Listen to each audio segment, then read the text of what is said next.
What's up, everyone? How are you doing? Big ESOC going live, and I've just realized that I'm on a 7-stream watch streak. Do I get extra points for that, MFD?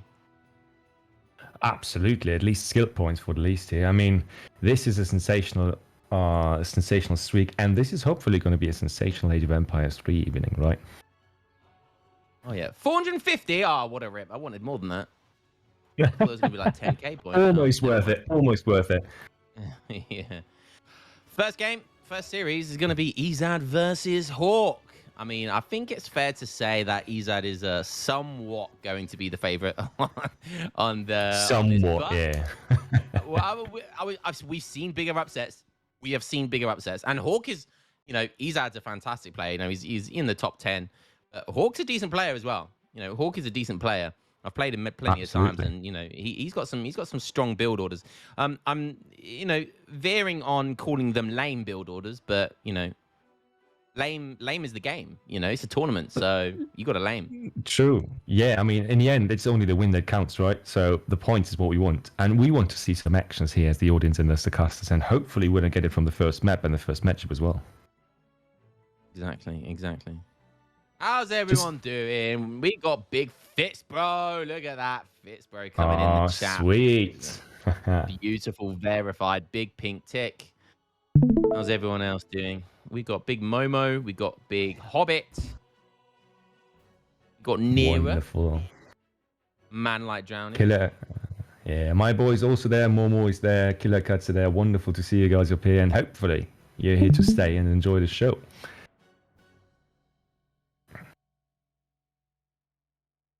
Oh, they're there. I forgot about. I didn't see Killer there.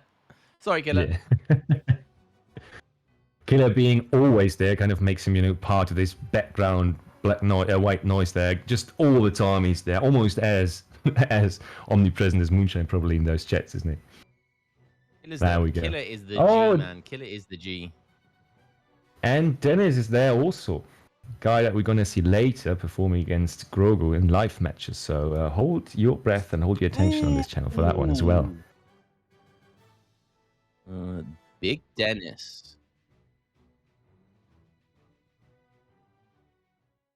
On opposite sides of an... Water buffalo graze nearby the traversable river that runs through the fertile Punjabi plains. Across the river, players will find many berry bushes and 2 Udasi temples. In the south, there is a trading route which gently borders the Thar Desert. With densely packed forests and a starting mango grove rickshaw, there will be absolutely no shortage of wood. They're mental.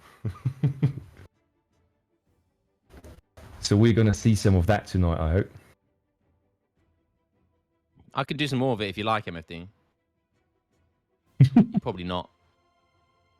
I like is a bit too strong of a word here, I think. Well, yeah. I'm ready to go, by the way. So... Wonderful.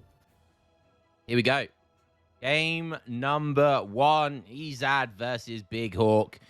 And we've got Hawk playing as a Lakota going up against Ezad's Brits. Interesting matchup. It is on Punjab, one of my favorite maps. I don't know what it is about this map. It's just got a bit of everything. It's got a little bit of spice. Yeah. It's got a TP line. It's quite a small map in the center, so there's lots of potential action. You get that free mango grove. You got the livestock. So there's something to play for at the very beginning of the game. Yeah, basically it opens up all the angles you want to play, right? Some native play, some TP line. And also at the same time, what I feel is special about this map is that all of it is highly competitive.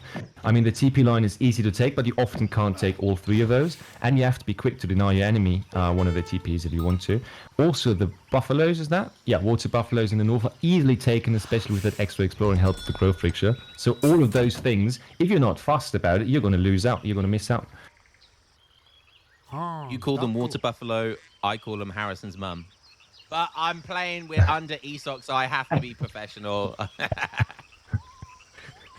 All right, I'll tell you one thing that's good about this map as well is there's some really good treasures on this map. So you want to rush out into the middle of the map, which makes it, any map that has a lot of big treasures is automatically a good Lakota map, just because, you know, their explorer is so insanely quick that they can just run around the map, identify where all of the big treasures are, and then, you know, they can keep an eye on absolutely everything. So they can just easily swoop in there, get the snipe, and get out of there. So yeah, it's a decent Lakota map, that's for sure. But absolutely beautiful the way that Ezad, you know, just that kind of being sure about that you are going to get that treasure against the Lakota explorer. That is really impressive, I feel like. It just stood there, took the shot, and immediately picked up the treasure. No chance for Hawk at all to get in there and get those 55 food. What start are we seeing from Lakota, by the way? It's that classic sell 100 food start where you go with 14 villages, right? Not seeing anything being gathered for a TP, so very standard, a bit faster age up, but no TP in transition before the transition, of course. I mean, he's called it 1v1 H2. I mean, leave a little for us to make the decision. I mean, come on, don't make it too obvious. We got to talk about something, you know. But yeah, no doubt we're gonna see some you know, serious H2 stuff by Lakota. Looking at Ezad's deck there, I love it when a Brit has the villager card Pioneers in them, and Pioneers I feel like should be in every single Brit deck. And it should be in every single French deck, because those are the two civilizations that benefit from that card the most. He's even got Town Militia in there with Brits, and that is not something you see every day. So Ezad is being super prepared for the early defense. Yeah, I would say one thing we do know about is that he is very, very comfortable, right, playing rather boomy civs that have to play defensively against rather aggressive civs. He's always that guy who goes as greedy as can be in a matchup where nobody else could do it that greedily while being pressured all the time. And I think that's why he has those cards in deck, of course. We all remember those legendary games played by, oh, damn it, Optimus, right? Optimus was the one who really put a lot of pressure and a lot of worth into those cards when he played it with French and the Brits against, I think Lakota and another aggressive civ. I'm not sure it was a native one, but he really played all the value out of that card. And I'm really looking forward to see if Ezad can do the same thing here. And what is that we see being built down there? Oh, is it a manor house? Is that right? Yeah, sorry, yeah, it is a manor house. I'm just being blind. For a second there, I thought it was green, but so I couldn't understand what was going on there. So, but that's nice play by Ezad. You can see there, look, he's put just plonked down 2 manors in the middle of the map. He's aged up nice and quick, and that's Brit, classic Brit. And you know, I always say this about Brits. People say, oh, you know, there's that meme about Brits not having a bonus, a civilization bonus. I mean, for starters, manors not only give free villagers, but they're basically a free map pack. So they are basically literally free map pack. And on top of you see that right under his base, he stuck a mango grove in there because I love why it. not?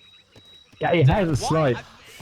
Sight. He has a slide by the sight. Actually, yeah, it gives you line of sight because trees give you sight apparently. So yeah, maybe there's a scout like stuck in there or something like that that's keeping an eye on things. You saw the Lord of the Rings, right? Second part, it's perfectly fine. Just three people being around. Makes sense. Makes sense. Makes sense. Well, I think Hawk is just playing the very standard. Yeah, 700 wood first, and Stagecoach is all being trade card in this case. It's all being researched, so we see this very, very standard Lakota trade Stagecoach build here. I mean, I love it. Against Brits, I don't know if it's fast enough. That's my issue with it. I personally, as a Lakota player, do enjoy being more aggressive. 4 X-Rollers first, going for semi-FF, where you just pressure a little bit with X-Rollers and Cetans, and then age up as fast as possible. But we'll see if it pays off here. Yeah, there's drawbacks, isn't there, to everything, and obviously he's gone for the early greed, but that's not to say he's not going to be aggressive. He's just not going to be aggressive at that 5 minute to 5.5 minute mark. It looks like he's going to be about a minute slower and decide to go for that stagecoach, sorry, that's already come in with 3 TPs. Ezad's going to know that. Ezad's going to be well aware of that. So, you know, his mission right now is to think, right, how can I go about this? He knows Hawk being greedy, so there's probably going to be some relief that he's not just completely diving in his base right now. So I think we're going to see a mix of Musk longbow, and I think we're going to see a big timing here from Ezad. Yeah, I think that's what he needs here to really put off the pressure and make sure that Lakota doesn't starve him in later or mid stages of the game, right?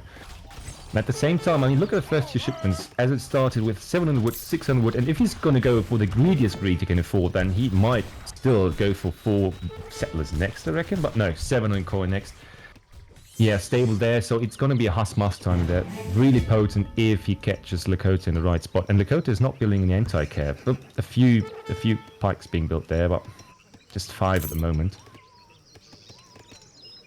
I love how infuriating those manners are. Like Hawk's trying to seize them down right now. Like that's his only option, right? And then you've got to do that, and it gives you a bit of bonus XP. But like Ezad sees everything that's going on there, and you as the attacker does not want that to happen. You know, you want the element of surprise. You know, you don't want you don't want Ezad to see absolutely everything. And when people say Brits don't have a Civ bonus, this is their Civ bonus, a free map pack. Yeah, basically. And the big problem here is, and that's why I said that I don't really like this build against Brits. Brits is set up now. We've got 21 villages by Hawk versus 37 by Ezad. Ezad has steel traps. Ezad has... Does he have the wood upgrade? Yeah, doesn't matter too much. What I'm saying is that even with the stagecoach, I think the Brit economy is ahead at this point. And that means that Brits can just put out units like crazy as well. And H2 Lakota units are not that scary in the end. 37 vills at 7.5 minutes with like all market ups. Yeah, that's pretty damn good. And then on top of that, you've got the manners giving you lots of line of sight. The 700 gold's coming in. That is the classic build. 700 wood, 600 wood, and then 700 gold. And that gold's going to help produce all of those juicy hussars, which are obviously very, very expensive. And then most of his vills are going to be on food. So, yeah, like I said, we're going to see the timing here from Ezad. Hawk's just kind of walking about, trying to shimmy, shang. I don't know, really. He's just trying to see what he can find, see if he can pick anything up. He hasn't found anything just yet other than a manor house. So he hasn't really, but, you know, he's in this for the long run as well. You know, he's also got this timing going. So it's literally going to be between whose timing is going to be stronger. Is it going to be Brits or is it going to be Hawks? We'll have to wait and see. Absolutely. And I mean, if Hawk thinks of the community plaza and things like that and gets good positioning and all that, Seaton's absolutely wreck muskets, of course, but he also needs to defend from the cav, and that's not a small mass of cav here. Once it hits, I mean. Yeah, I think you know, he's making some decent bow riders. I think that's a good bet here. You know, I don't know if he scouted the stable, but regardless, you know, going bow riders is a really safe option. He actually hasn't scouted the stable, so kind of fortunate that bow, and it's a risk, right? Because you know, if he sees longbows, then you know that's not a great option. But if it's hussars, that's a fantastic option. So yeah, bow riders is it can be relatively risky here, but you know he hasn't got much heavy cav though, and the heavy cav can often be that meat shield they really, really want. And is he out of position here? I don't know. The bow riders are going back. There's a decent amount of hussars scary. there. Oh, bow riders need to stay back. Oh yeah, that is scary. Micro. Yeah. I mean, the Satans are properly firing on the Musketeers, so good so far, and the bow riders are in the back. I like that. Look at the damage being put on those cav units. And one thing, Ezad against Lakota did not put in breakcoat so far. That could be really good here to tank in the fight. I tell you what, that was absolutely fantastic by Hawk. You even saw there was a little bit of a bluff game being played by Ezad. He kind of bluffed his cab with diving into the Setons, but Hawk did not move the Setons, because what you want, all of those Seton bows, you don't want them just standing there firing. You want to move them because the startup animation is horrendous. So what you really want to do is move them, and it's just that intricate bit of micro by Ezad diving his R's, but then bluffing the dive in. But Hawk not moving, you know, that was a steady hand by him. So really well played to Hawk there. Actually had decent micro. Wonderful double fake out here, and I think it really cost Ezad. But at the same time, I mean, I think for Lakota Brit matchup, that score is actually still fine because Lakota underscores, Brit overscores, and also all those things. But now we've got a bit of a cav raid going on. I think Ezad knows that he didn't take that fight too well, and he's now trying to get revenge for that. Look at the cav going up there. Oh, that hurts, man. At the same time, fighting in the mid. Oh, hiya, not like this, not like this. And Ezad, you know, he is the master of raids, nicknamed the corner raid. by certain individuals in the community, and Hawk's going to decide to just go in instead. You know, that's how he's going to, and that's good counterplay. You know, if you're getting raided like that, a lot of his units are away from the battle, so diving in and counterplaying is good. But that is going to hurt. That is really going to hurt. Fantastic. That was 7 or 8 vills. Yeah, wonderful work there, and he's not done yet. Bow Rider's now going back to defend from this, but I don't know if that's the right choice, because now you can't pressure on the front as well, and that is what you want. You do know that you're going to lose vills no matter what. There's not really a lot you can do against it. If you can pressure on the front and win the fight there, as you said, for the absence of the enemy cav, then you might be still able to put yourself ahead. But with this position, I think Ezad just won himself a fair advantage in this game. Yeah, I mean, he can lose all of those hussars, and he'll still be well on sort of 21 vills compared to 50. And there's a villager card. I believe that's the 4 villager card coming in behind us as well. Yeah. So very shortly going to be 55 villagers. It's not far off triple the eco. Although, Hawk still has 2 TPs, but Ezad has stolen one of the TPs as well. So oh god, it's almost. That is so Ezad. That is so Ezad. Jesus it really Christ. Is. And now we're seeing one card that kind of dropped me in the wrong way, if I might say that. The 9 Kree allies is something I never ever see in Lakota decks. Maybe I'm just too low in elo to see that properly played, but most of the time, if you see anything, you see the Cheyenne to just buff your Cav mess and give them some anti-Cav probabilities. And the Kree allies are just not really worth all that much, in my personal opinion. But maybe Hawk is about to prove me wrong. I don't know. Yeah, I'm not. I mean, I think it'd rather best use the resources on other things, really, and just go Setons. I mean, what are those? Do those creatures have a bonus against anything? I mean, they don't high get, like, HP an bonus. That's all I have. 260 is great. It's an okay shipment. Don't get me wrong. You know, Kree trackers are a decent skirmisher unit, but I mean, they lose to longbows, right? They lose to hussars. Yeah. And, but I mean, this is a scary match for Hawk right now. So you know, we'll see how this plays out. Yeah, but no, I don't know. Fighting against Brits in their base, on an outpost, probably on their TC, with longbows in the back and all of that, between 2 barracks that can spawn reinforcements at any point. I'm not that big of a fan of that. But maybe Hawk is proving on. He's also using the attack dance, 12 HP or 12% more attack here. If he splits fires this properly, he's going to be able to do some proper damage here. Jesus Christ, he's messing those muskets up. Firing like machine guns, and he needs to take a really good fight here. This is his win condition. He needs to use those Dakota soldiers as well, really effectively. Kill villagers if he can, but he needs to win the fight. He needs to destroy the tempo from Ezad, because he knows he is down in eco by a long margin. So he really needs a cleanup here. And Ezad was also raiding in the meantime, again with 1 or 2 husks, by the way. So we are on 23 villages now by Hawk. That is just something you don't come back from if you don't win this fight decisively here. Yeah, I love how Pioneers is coming in now. That he could have done that 40 seconds ago, but even with that fight, he was still on nearly 50 villagers still. So, you know, if he didn't clean up this fight by a good margin, it's going to be GG. And I think Hawk knew that. But yeah, and also you have to think about the fact that Bow Riders, right, fantastic unit in almost all cases. But once, it sounds weird, but once you put those villagers to work, the settlers, they tank double the damage, because you of course have only 50% damage with Bow Riders against villagers. So in this last fight, I think those 4 or 6 villagers in the mine there really took a beating, but also tanked a lot of damage from the anti-cav. Reinforcing patch though, quite a big cav switch here. Yeah, the villagers being super annoying here, and Hawk was having trouble with his cav, and he couldn't really micro them the way he wanted to. But it does look like he's going to clean up those longbows. Those villagers though, look at those villagers go. Yeah, Jesus Christ. The villagers have. And 300 HP. Alive. Yeah, look at that. Just so much damage. Holy cow. Yeah, no amount I of duct think, tape can fix that. Yeah, seriously, that was brutal. Even, look at that, even Warriors now coming forward just to have anything on the front to fight. But let's be honest, those guys are not going to do the job. Yeah, look at that double his score. I love how it's 15.5 minutes in though, and both the scores have gone down to 12 and 6,000 score at 15 minutes. That is absolutely hilarious. Wonderful. That's just the sign that both took an absolutely draining fight in all its aspects. But in the end of it, the fight's done. Right, the smoke is cleared out, and we have 51 villages versus 25. That is just nothing you can do about that. And the 2 TPs are not going to save you here. No, and he's just ran out of tempo now as well. So, I mean, you know, we'll see what he's got left in the bag, but look at the score.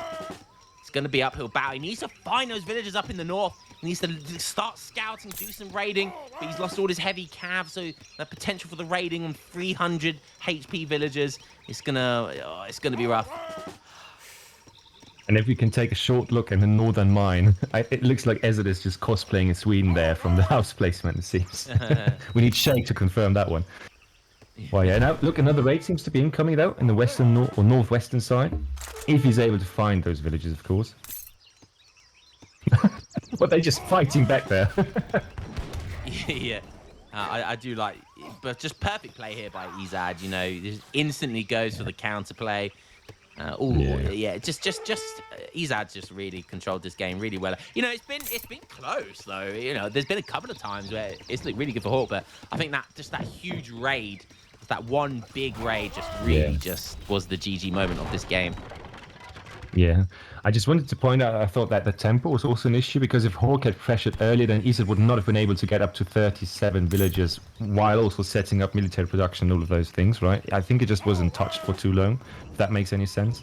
I do know that economic growth was important for Hawk, but in my experience, Lakota versus Brits, it always favors Lakota if they can reach age 3, because against age 2 Brits, a few musket riders just really do the dirty work. Yeah, and you know, Hawk's still trying to put up a fight, but he's still down by about 50% in score. I mean, it's a tournament game. You know, you play until you lose. But finally, that is going to be the thing that makes him say GG. And yeah, I mean, like I said, you know, you're right. I mean, you know, maybe he should have been more aggressive this game, but you know, like we said, you know, it's the decision he made. He went for the eco, he went for the contain, you know, which can work well versus Brits, but you got to survive their timing. And like you said, that timing came with 40 Vils, a hell of a lot of Hussars, and unfortunately, Hawk just wasn't able to catch the raid. And yeah, GG, well played. First game goes to Ezad. Absolutely. And if you look at the military score, it's really interesting, I think, because a military unit population, because you see that one big fight, Hawk was ahead, 76 population versus 59, which is quite considerable, I think, in the case, if you think about the fact that Lakota units, in my opinion, do overperform in their specific roles if you play them right. But it was well enough defended, that big fight, that Hawk just couldn't break through, and Ezad was able to just catch up with him again due to the economic growth that he put in there. Wonderful stuff. Really strong. I'm just glad we got to see Pioneers, to be honest. I love that card. Yeah, I know. That was your highlight there. I think some talk is going on in the chat there. Wasn't Manor House like 130? Yeah, exactly. They I think they reduced it in the start or something, but certainly they upped it twice at least, up to the 140 where it sits now, just to slow down the value and the kind of those breaking points of 700 wood, 600 wood, to make it just be one less manor house, if that makes any sense. Not enough bison on the map, to be honest. Fitzbro, you were one of the first that I saw play Lakota, by the way. Just to give a short shout out here. Fitzbro is the reason that I always, in my games, if I ever play in some tourney situation, I always play Lakota because I just love the horse boys way too much. So shout out to the man. Shout out to Fitzbro indeed. So, second game. What's the map again? I think it should be Scandinavia if I have my notes wrote down right here. Grande Village Nafinchoya. Dude, I'm more professional here. I don't know what the fuck you're doing. I'm the definition of opposite of professionalism. I don't know what the word is for that, but I'm the exact opposite. The Australian me wants to say English, but that's too unfair, I guess.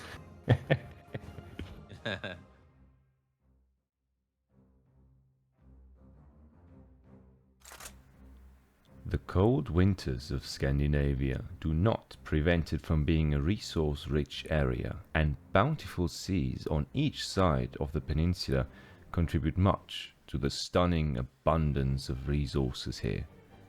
There are always two trade routes. They can spawn either along the coasts or behind each player's base.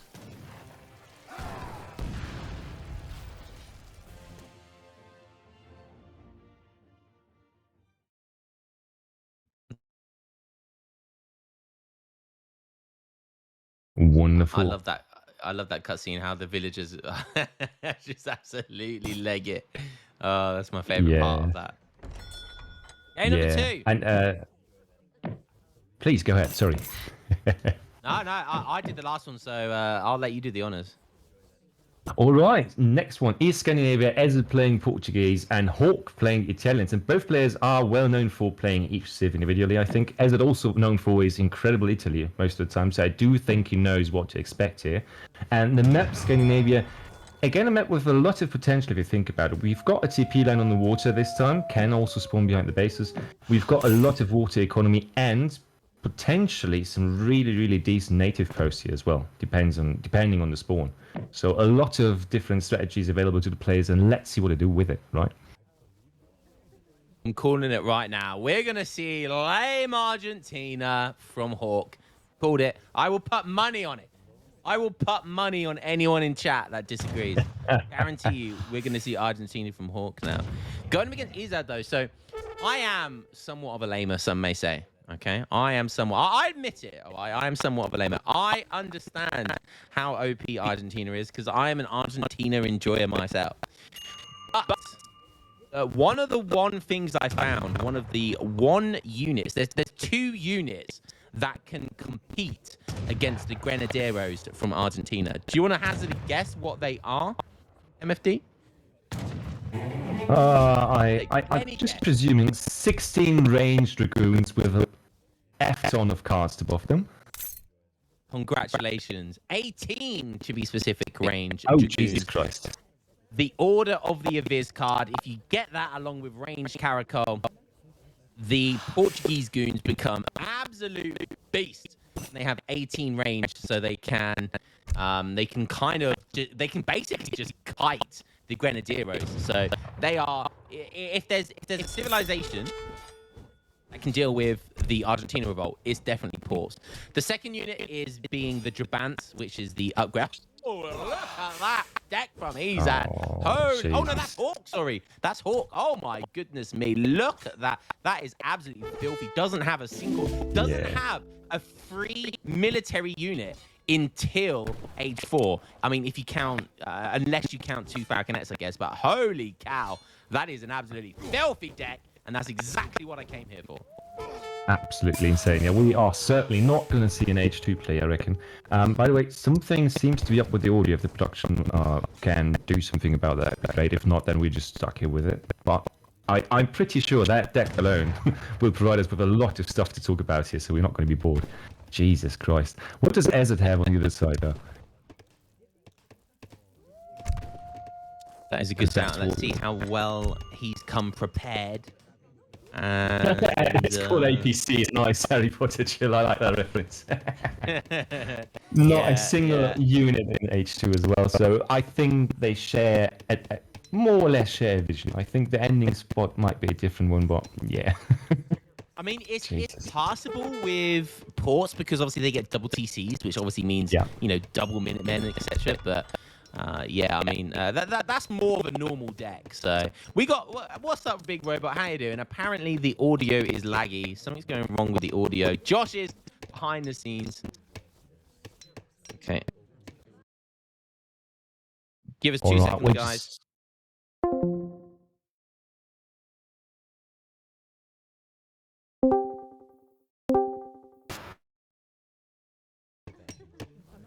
All right, is it all better now?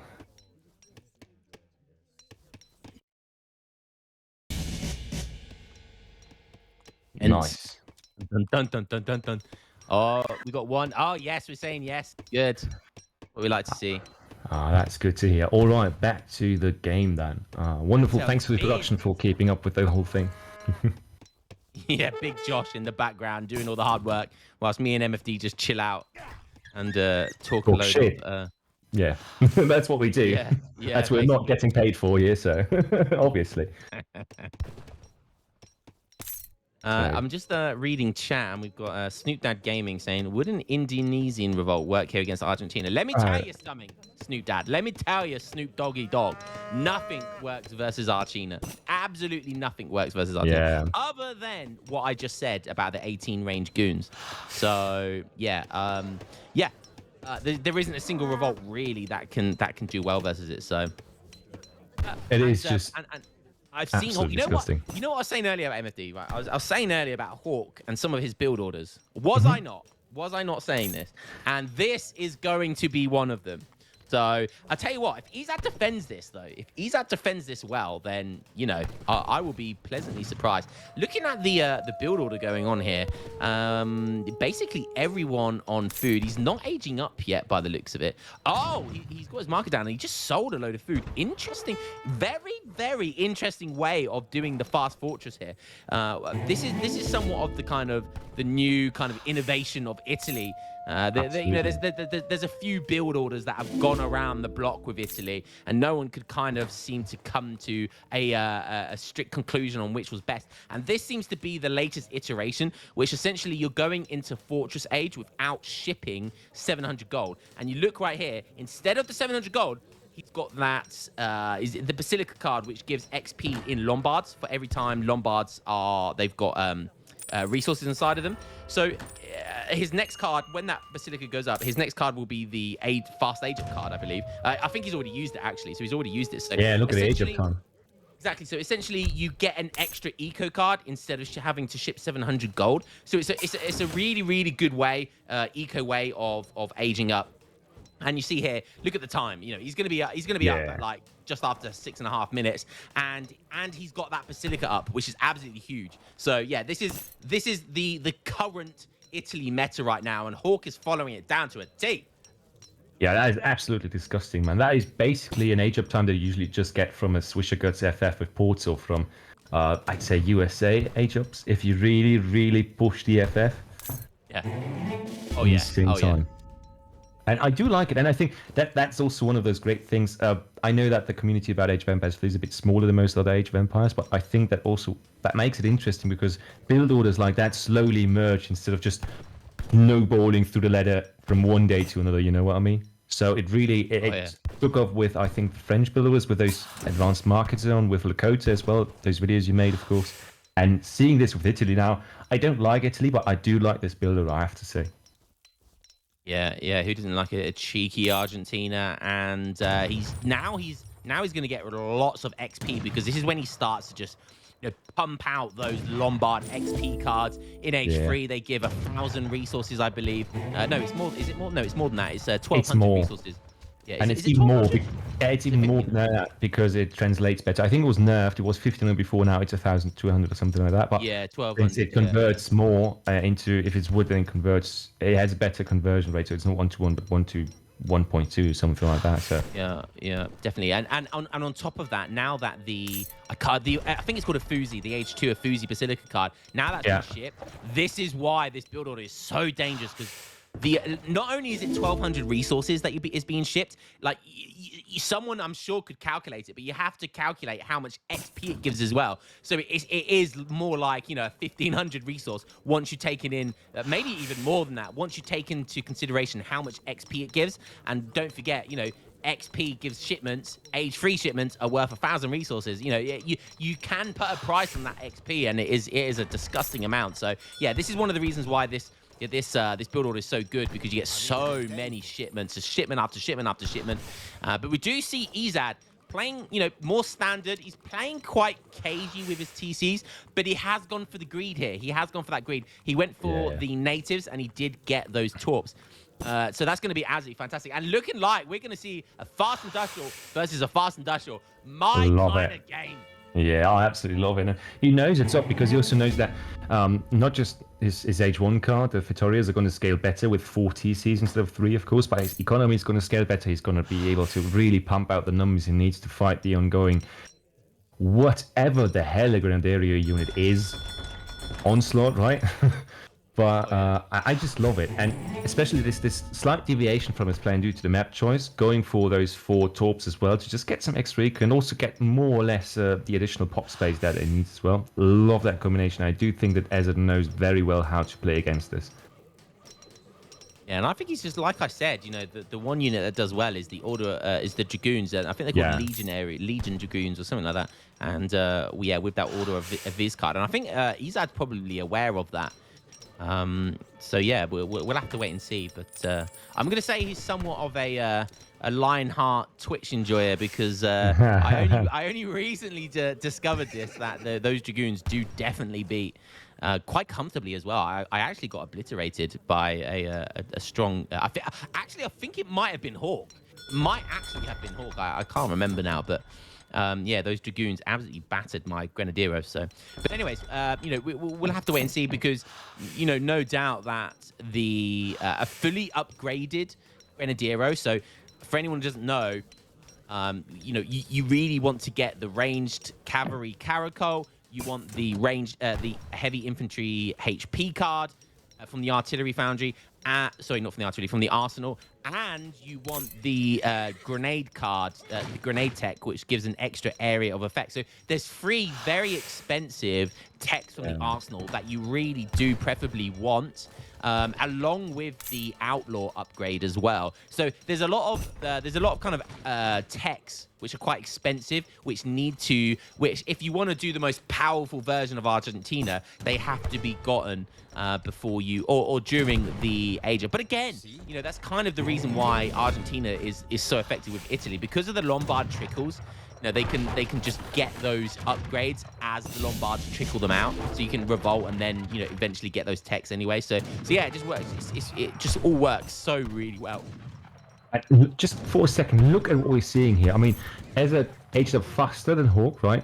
Pushed with just 5 Dragoons, just being annoying, and he managed with his carbine shot or sniper shot, whatever it is that scout ability that you unlock with age 4, and just shot out immediately one of those age 4 paper lancers. I love it. That's already not shot it, but I think it did a lot of damage there, right? Yeah, 500 damage.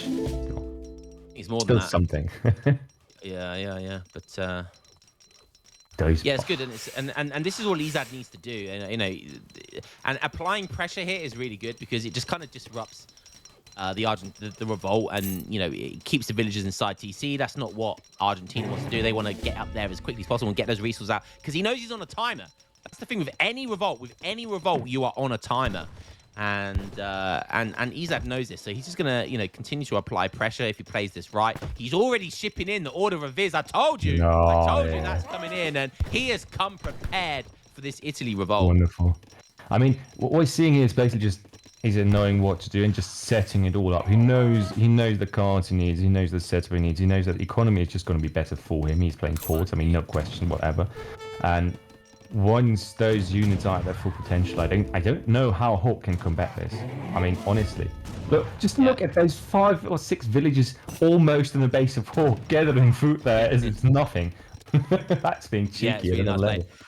I think Hawk was definitely going into an Italy game expecting to do an Argentina revolt, but the more I look at his gameplay now, it looks like he's just going to go for that kind of that the old school Italy, which is like the skirm pike, and then adding in the papal lancers or whatever other type of papal units he wants to do, and that's kind of interesting because Ezad already went for that Order of Aviz card super early, right? Even before he got the Guard Dragoons in, which tells me that he was expecting 100%. He was expecting the Argentina revolt, but it's kind of like a big brain move by Hawk here. He's kind of by default just bluffed his opponent by not going Argentina here. So getting those big papal bombards out, lots of skirmishers. That is a unit that will counter Dragoons. So really smart play here by Hawk. Absolutely, and I do love it how both Ezad and us was faked out by this, to be honest. Because the Order of Dragoons, that Order of Aviz doesn't make too much sense against that Skirmash, especially with, I mean, honestly, Bersaglier still being an insanely disgusting skirm unit with their stun ability, their speed, and all those things that they've got going for them. And these are literally one of the best skirmishers in the game, if not the best skirmisher. I've struggled to think of a better skirmisher. And it's just because they're so goddamn quick. It's like they're constantly jogging everywhere. And they have that kind of, type thing, which just makes them so good. They just stun units. Which is, you've got to stun artillery as well. And we've got to have this big battle here. The Papal... Absolutely. Just melee units are getting stuck in there, and but one Papal Bombard does go down, and there's 2 heavies up for Ezad, which could be dangerous. More Papal Lancers coming in. Pike's getting stuck in as well. Minutemen now. Versailles just going away. More pikemen as well. Heavy cannons getting a huge shot there. Jesus. This is going to be interesting. Shade. Yeah, absolutely disgusting. For a second there, I thought that Ezad was in a decent spot here, right? Taking some really good shots at the artillery of Hawk. And if that artillery went out, then it was basically skirm pike against heavy artillery from Ezad. But that turned around pretty darn quickly.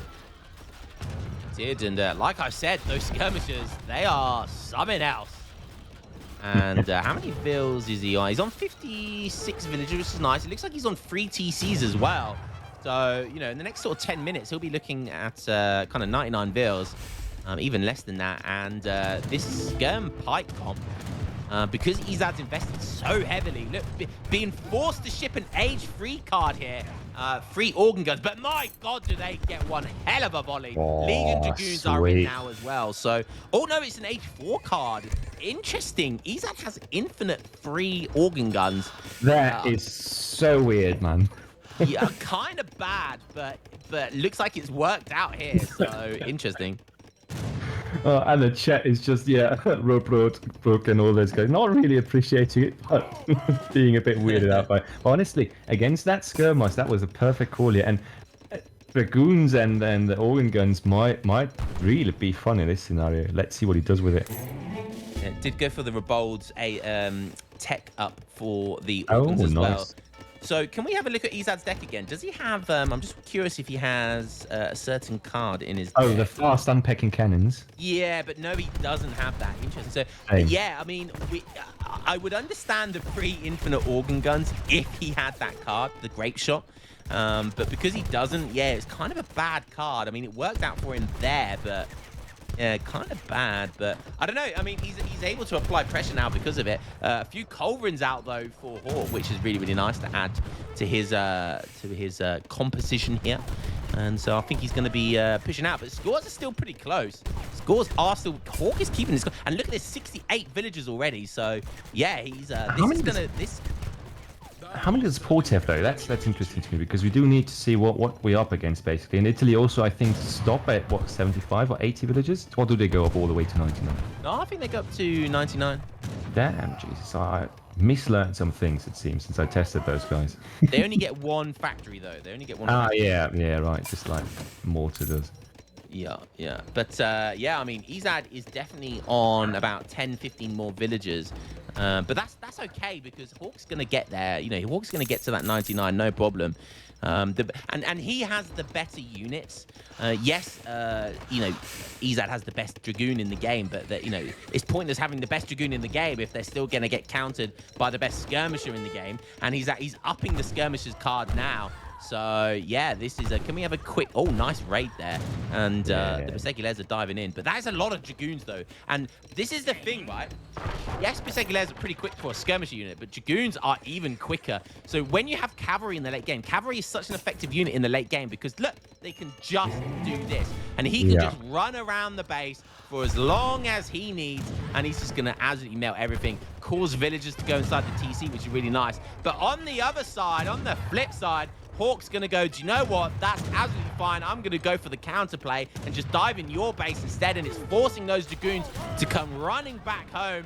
The question is, does he have enough siege to do some damage here? The Dragoons are coming in. Oh, that could be a huge snipe here. Oh, and the Culverins aren't doing what they want to do. And they've only got one shot. Only one Culverin got one shot off. That is absolutely terrible. Micro, but Hawk here. I think he just got, like, everything just got kind of mishmashed in front of that kind of tree line there. And that tree line is literally going to be MVP for Ezad if he wins this game. Absolutely, yeah. I mean, if he can keep this up, then Hawk is probably not going to be able to trade cost effectively because while Beseguilers start insanely strong in H4 with H4 upgrades, with a few techs they can do with their special abilities and so on, they don't scale all that well into the end game, I do think. And I do think that Ezad is going to be on the better side here with his units from ports. Yeah, I mean, to be honest with you, I just think it just comes down to micro. You know, but we already see Ezad just because he's got. Look, I mean, look at those organs, man. Like those that infinite free organ card just survived for so long.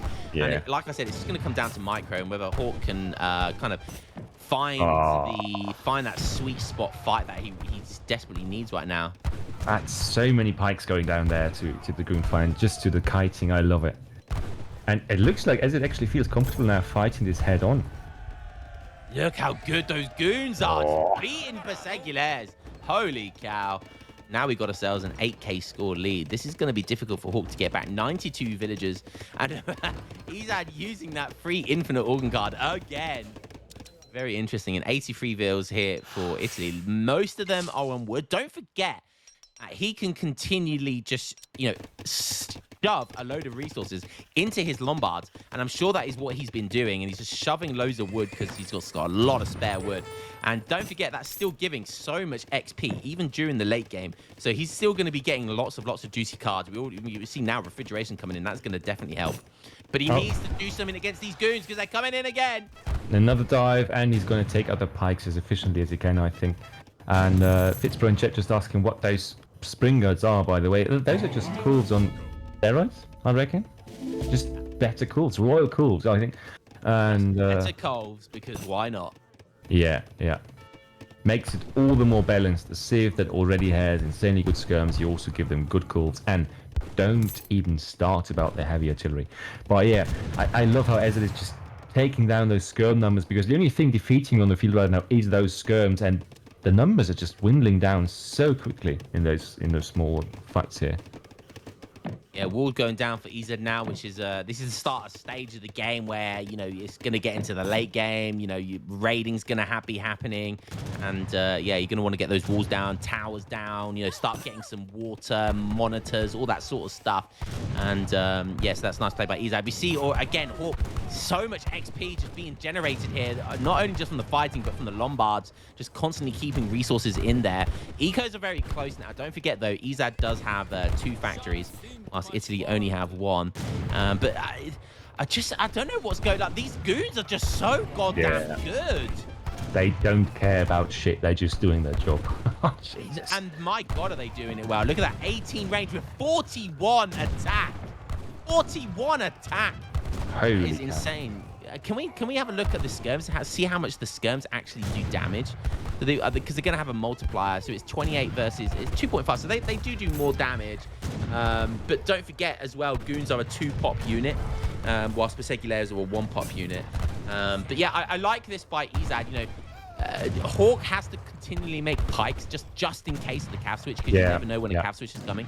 And by going full goons here, it's just such smart play, because Hawk doesn't know if there's going to be a cav switch coming. So. And now look at what's coming. Look at what's coming there. We are looking at Ezad's as soon as I say that.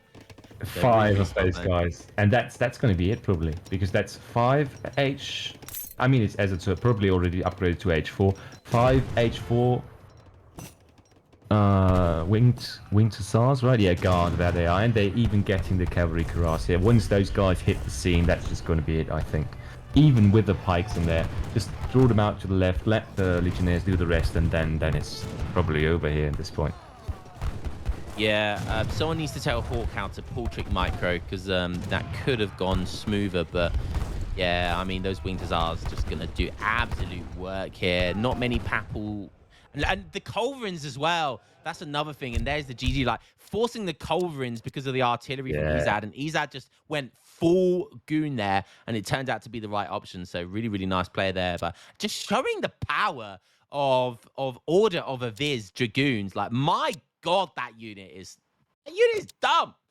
That was absolutely insane. I mean, we have to give it to Ezad as well. That was incredibly well played, because there were certain moments, I do think, where Hawk had a timing, had the chance to actually do something here.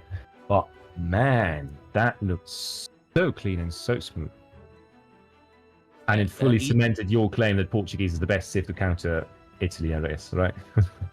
Yeah, 100%. And yeah, Ezad just on cruise control there, to be honest with you. It was just very easy for him. Just had to spam one unit, really, and just boom behind it. So, yeah, really went into cruise control super well there.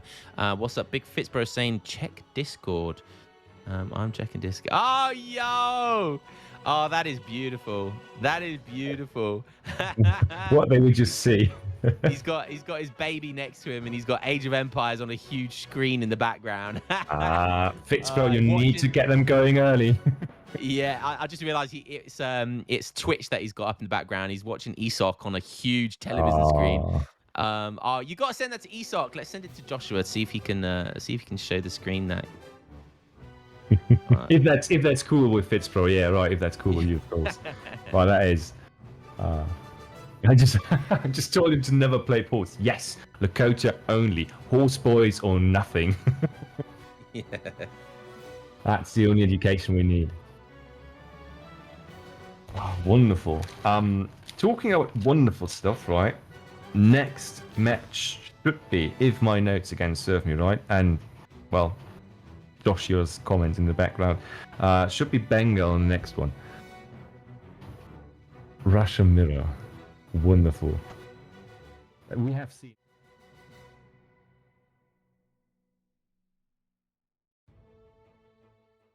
Mirrors are just something that happens due to the way that Russia is played and due to the way that most map pools nowadays work, where you just have a few selected maps without really a TP line or other options for normal civs, and that's why Russia is more or less the automatic pick here, I think.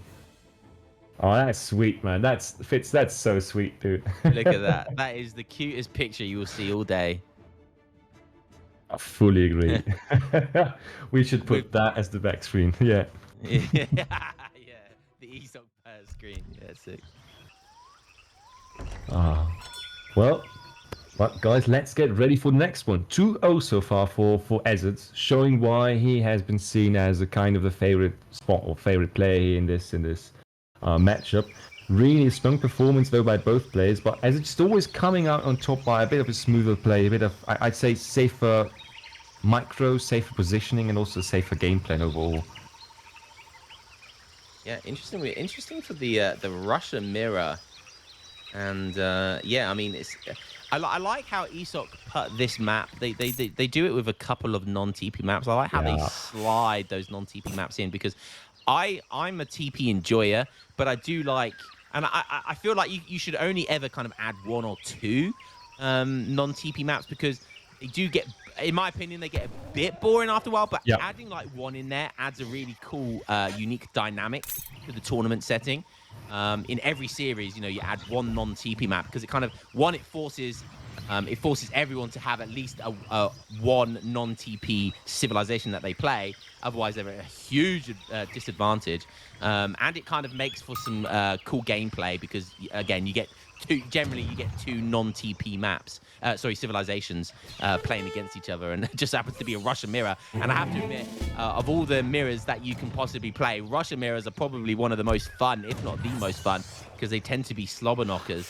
So, yeah, this is going to be a good one. I mean, I'm just remembering, I had the honor to cast, I think, 2 or even 3 Russian mirrors last season in the winter tournament, especially with a lot of Optimus's games, and those were probably the best Russian mirrors we had in that entire tournament. So overall, I'm just spoiled by these things, and I can 100% agree with you. Non-TP maps need to be a staple in these map pools, in my opinion, as well. And Russian mirrors are probably the most fun mirror matches there are. Period. There is nothing that compares, just because of the mass that clashes at some point, and those teeny tiny differences, like 1 upgrade card that decides the entire fight, and that's it. It's just, it comes down to the details while being such an all-out warfare all the entire time. So I just love it. Yeah, indeed. So yeah, I mean, decks are going to be quite similar. Obviously, this is whose deck are we looking at right now? Is this Hawk's deck? Sorry, this is Ezad's deck. So yeah, like, I mean, look at that deck, right? Just pure H2, like, you know, going for it. So looks like we've got 14 village up. I imagine we're going to see 14 village up from both sides. Yeah, both transitioning over onto wood with all of the villagers. So yeah, this should be a good one. But look at that. Is that land gentry? What's it called? Or in deck 1. That is the card that gives you access in H2 already to bow riders, which is a huge investment if you think about it, because bow riders ones are already expensive on their own. But sending a card to just enable them is also pretty heavy investment there. But if you can get a decent bow rider mass, you more or less nullify the entire impact that Cossacks are going to have in this match, at least in H2. So we will see if Hawk can pull that one off. Yeah, indeed. And look at this. Two right next to each other. I had to say who has the better position. I don't know. It's very even Stevens, but maybe I want to say Ezad has the advantage there because I mean, I don't know. It's difficult to I don't know. That gold mine, that silver mine behind Hawk's base makes things a little bit frustrating. Like, you got to take these tiny little differences, and yeah, I don't know. This is interesting. I would say I do definitely prefer Hawk's position because he's just more forward. He potentially saves more of the map, right? But if he can protect that position, he should be good for the entire long game. Because most of the time with Rushmere, it's the one guy who just has the better or more map access is the winner in the end, of course. Except when Opti comes around and throws that rule against the wall and doesn't care about it. But that's a different story here. Like this defensive star here from Ezad using some of that 400 wood from the Age. Both of them going for the early double block out. Wow, that's not something you often see. So, wow, both of them going for that really defensive play here. Yeah, and so close to each other. Is the one TCX or the one the blonde blockhouse actually shooting at the goddamn villager there? Yeah. Oh, that's how close they are. And that's also what makes these fights so weird, because they mirror each other for a very long time most of the time. And when the big clash happens, it comes down to those minor mistakes or minor advantages here and then, positioning, fighting, stance, upgrades, unit pushes, and so on and so forth. But those block houses, more or less on the opposite sides of that little tree line there, that's going to be the big fighting spot. Insane, Jesus. Jesus. Yeah, sorry, that is the one thing that I always resort to when I just can't say anything else here. I love it. But, I love it. But look at that. Yeah, I know that one. I look at that. The mine is already being abused here, or not abused, but being used in a proper way. And by the way, if I certainly cut out, I'm just warning you about that, because we have a serious storm going on outside at this point. So if I just cut out, continue without me. If you cut out, don't call the emergency services or anything like that. You might have been blown away, but yeah. Yeah. No worries, man. Okay, what we got going on here? Hawk's positioning there is very anti-raid, just in case anything comes away, being really defensive there, just trying to catch anything. And I think that's nice, that's a good way of playing. No one wants to overly commit here. Usually what you see in these Russian mirrors is people that both opponents just overcommit in and just slobber knocker in their way to see who can just kind of take the advantage, who sends the right shipment at the right time, but right now what you've got is both of these guys just playing it out cautiously, very cautiously. Yeah, and also one of those, is there a third? I think that's a bit much. I don't hate on me for this, but I do think that's a bit too much. I mean, Ezad probably can't even place his in the next spot. But I think a third one is too much, because that's just, you can't really get enough resources into to produce out of three block houses at the same time in this scenario. And that means it's more or less just dead weight. It's just going to protect you a bit more, but that's not going to help you if you need the resources that you put into it instead in units, right? So we will see how that one plays out. Yeah, I mean, going down for the third block house, I wouldn't be surprised if Hawk goes for 700 gold here and tries the age up. And then, tries to sneak in the 2 Falconet shipment. But, the 700 gold as well, like, the free block house is nice because Ezad's not going to want to push out into that. And even if Ezad pushes before the age up comes in, he's going to have enough resources to cancel the age up and just go bang, triple racks into like 3 sets of musketeers or strelets or whatever he wants to do. So, this is I think this is nice play by Hawk, but it's high risk, high reward. So it's very, very risky. And Ezad, being Ezad's probably going to get cold feet. He probably wants to make something happen and just wants to kind of just push on the tip just a little bit. I know that's what she said. Just to kind of put the feelers out there. That's very much how Ezad plays. He'll put the feelers out there. He'll try and do some annoying, harassing stuff. And then kind of just adapt to the situation. But, wanting to take some map there and going down to the south, and this is just going to buy Hawk time. So Hawk's going to be happy with this. 5 more Cossacks coming in. Yeah, I mean, maybe this will work well, because 2 Falconets, you know, those 2 falconets will be covered by 3 blockhouses and whatever units he has, making it almost impossible for Ezad to push into those 2 falconets. So yeah, this is going to be interesting. Like I said, it's high risk, high reward, and the moment that age up comes in, you know what's going to be happening, and Hawk is going to be against the clock there. So we'll see if the resources he spent to age up is going to pay off. And we quickly see what Ezad is doing right now in this position. Yeah, he's at 700 food. So, with the coin, he's just going to mass produce and going to do a huge timing push, probably with 13 strelets if that one comes through, I think. Yeah, that's you see 700 food used every now and then in these sort of situations because it just continually allows you to promote the villager building and all of the resource, all of the shipments, all of the ruskets and cav, etc. So yeah, I mean Ezad's gonna have a huge massive. Somehow Hawk is up in score. I have no idea how, and he's been up in score for the majority of this game.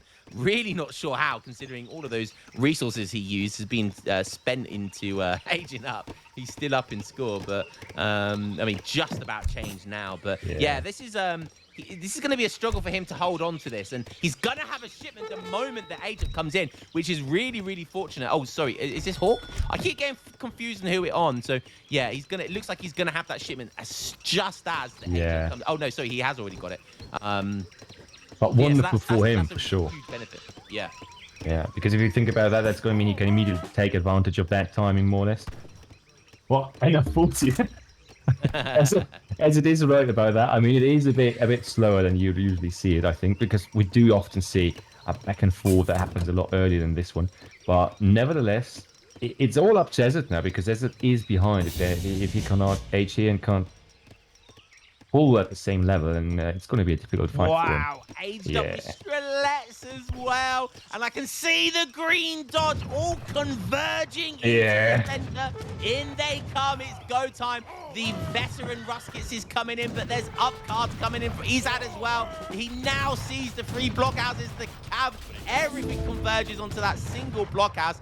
Can the 2 falconets do it here? Is he going to pop the 2 falcons from the blockhouse, or is he going to ship them from the TC? I think he needs to get Minutemen. He needs to ship the falconets. He can lose the blockhouses. That's absolutely fine, as long as he protects those 2 falconets. Oh, and the age up, the backup is going to go through. That's perfect. So I think we've got a bet musketeers now, if I'm not mistaken. That's going to do a huge number there, and it's going to be really useful. Oh no! Where did they come from? No! If they can kill 1 falcon, that's going to be huge. Oh! Well, I think 1 falconet survives on like 18 HP.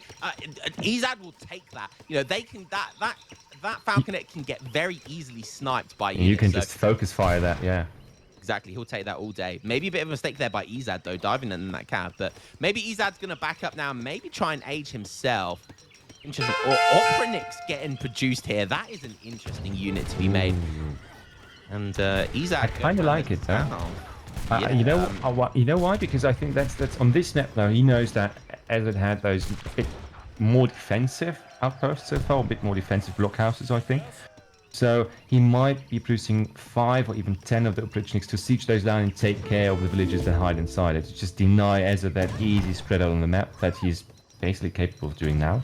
But look at that, Ezad just raiding at the same time again, because it's just annoying like that, and we love it, don't we?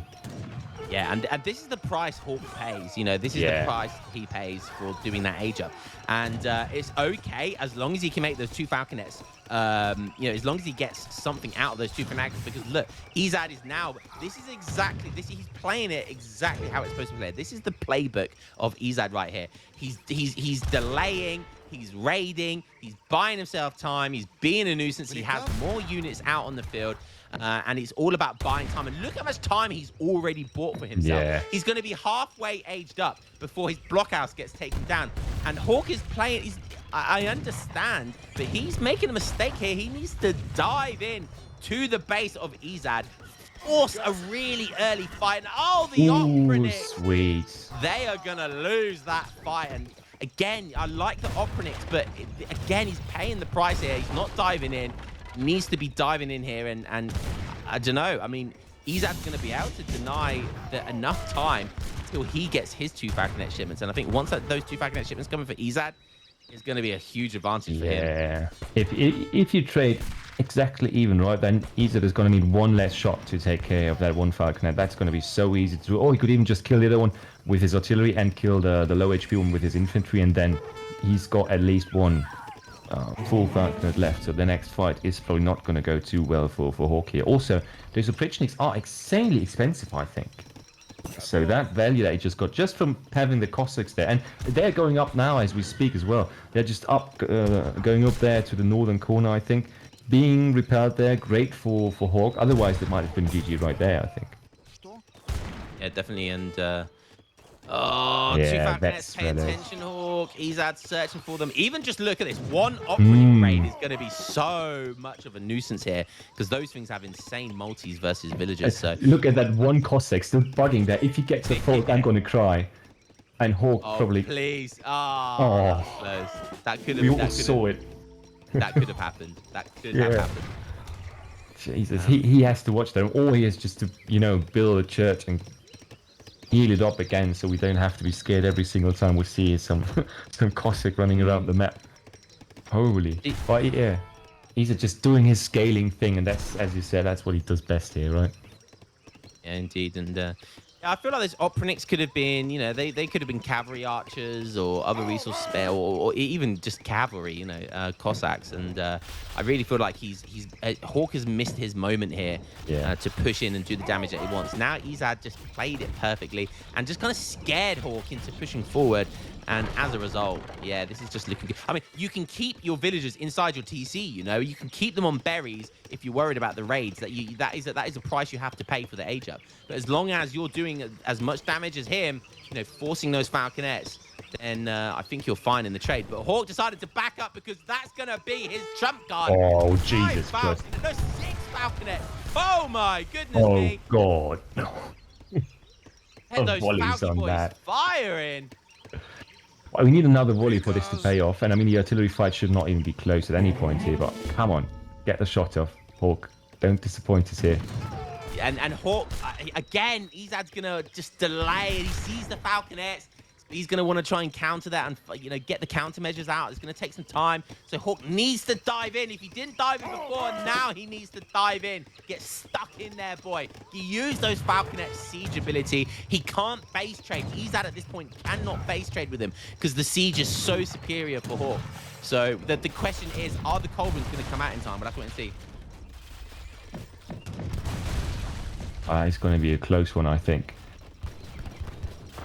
Nice. Sieging down those blockhouses is really quickly is exactly what he needs to do. Now he needs to go for the TC. Go, go, go. Find the artillery. Find the TC. Find the villagers. Instead, he decides to walk south, and I'm not sure why. I mean, there is eco here, but again, that's just buying him time. Ezad's running away, and this is just the wrong decision from Hawk. The scores are super close. Ezad is just, again, going to be deferring, delaying, denying, just waiting until he can get Culverins out.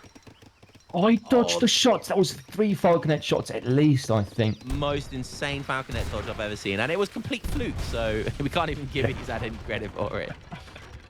That one just worked out by, I guess, sheer mystery of the world and the physics in Age of Empires.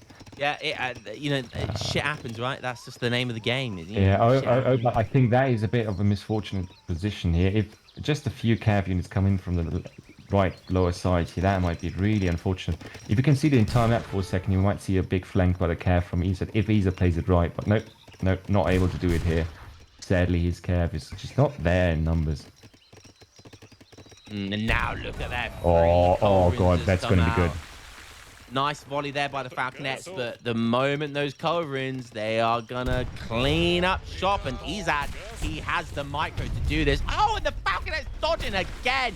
That one probably was deliberate. Insane micro. That was a juicy shot there. You see that? I was 2 for the price of 1 again. Because Hawk just doesn't reposition his faults. That is the cheapest trait that Ezad can get here. Oh my God, not losing a single artillery piece, and that's just. Yeah, that's GG from all the way back. Yeah, look at the spread that Ezad's got. Just every unit firing. Oh, it's just beautiful. It's just beautiful. And yeah, this is what I said. This is what I said about find the artillery, dive into the TC. You know the artillery is going to be around there somewhere. Find it, destroy it. Don't let your opponent get any countermeasures out. And Hawk just making the decisions he's made to not dive into the base has really cost him this game. And yeah, I mean, Ezad played well. Can't deny it. Ezad's played flawlessly, but yeah, I feel like it's more been Hawk making the mistakes rather than the other way around. Yeah, and I also feel, I think the most problematic thing was that Hawk, with this play, went for a good timing, which I love. The edge 3 timing was great in my opinion. He sacrificed those forward blockhouses and all that, but that was fine. He got his upgrades through, he got his falconets and all that. But then, first of all, the way that his falconets got hit, I think that cost him a lot of confidence in this scenario. Yeah, right? but oh my goodness, where does that cap switch come from? Jesus Christ. Mr. Hawk, just when it was looking GG, he's putted himself back into the game with that huge Cossack switch. Question is there just going to be too much anti-cap there to deal with? There's a lot of Ruskets there. I mean, Cossacks are a great unit, but they're not that great, and the question is, are numbers enough here, right? Musketeers from Ezad are there. I think they're also buffed by the H2 card. More Musketeers coming in. And the Cossacks just dying awfully quick for this scenario, I think. Yeah, banked everything on the cap switch. It was entertaining all for about 5 seconds. And then Hawk unfortunately calls the GG. It was a nice try. But Hawk losing this game as well. Ezad just taking this, just had the better micro. Hawk just didn't have the right decision making. Again, it feels like there was a couple of opportunities where Hawk could have won this game. But you see how good Ezad is. You know, it's easier said than done. It's easy for me to sit here and say how easy it is just to dive in the base. But when you're getting raided, your villagers are going rah, rah, and they're dying left, right, and center. Yeah, it's not easy. So well played to Ezad. And I'm just gonna go grab a drink, and I'll let you handle business, MFD. I will try to the best of my capabilities, guys. But yeah, that's the third game going down, and 3-0 is quite a convincing score here in the case of Ezad, to be honest. I mean, Hawk really fighting hard each single game, and the next matchup is going to be a glorious one as well. One of the harder ones, I do think, for both sides. There are timings that both civs and players, of course, can hit, but I would love to say from my own experience, but I'm not a Spain player, I'm not a Germany player anymore. Most of the time, so I would say that I do think that Spain has an upper hand if the game goes long or if it goes to H3 in most cases, just because of the way how clunky war wagons can be.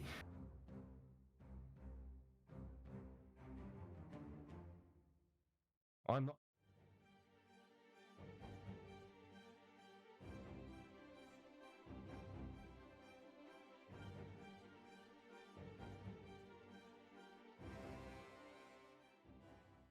There we go.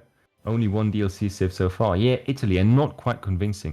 I would love to go back and see Malta from Ezad, just because, I mean, Ezad's playstyle overall is just something I can't pull off, but Malta played by Ezad is also something to behold. I love Kevin for playing Malta and the way he plays it, but Ezad he's the guy that always plays it and gets along barely by his teeth, but it looks lovely to see it being played there. And the map, of course, as we can all see, I don't even need to look at the maps, the notes here.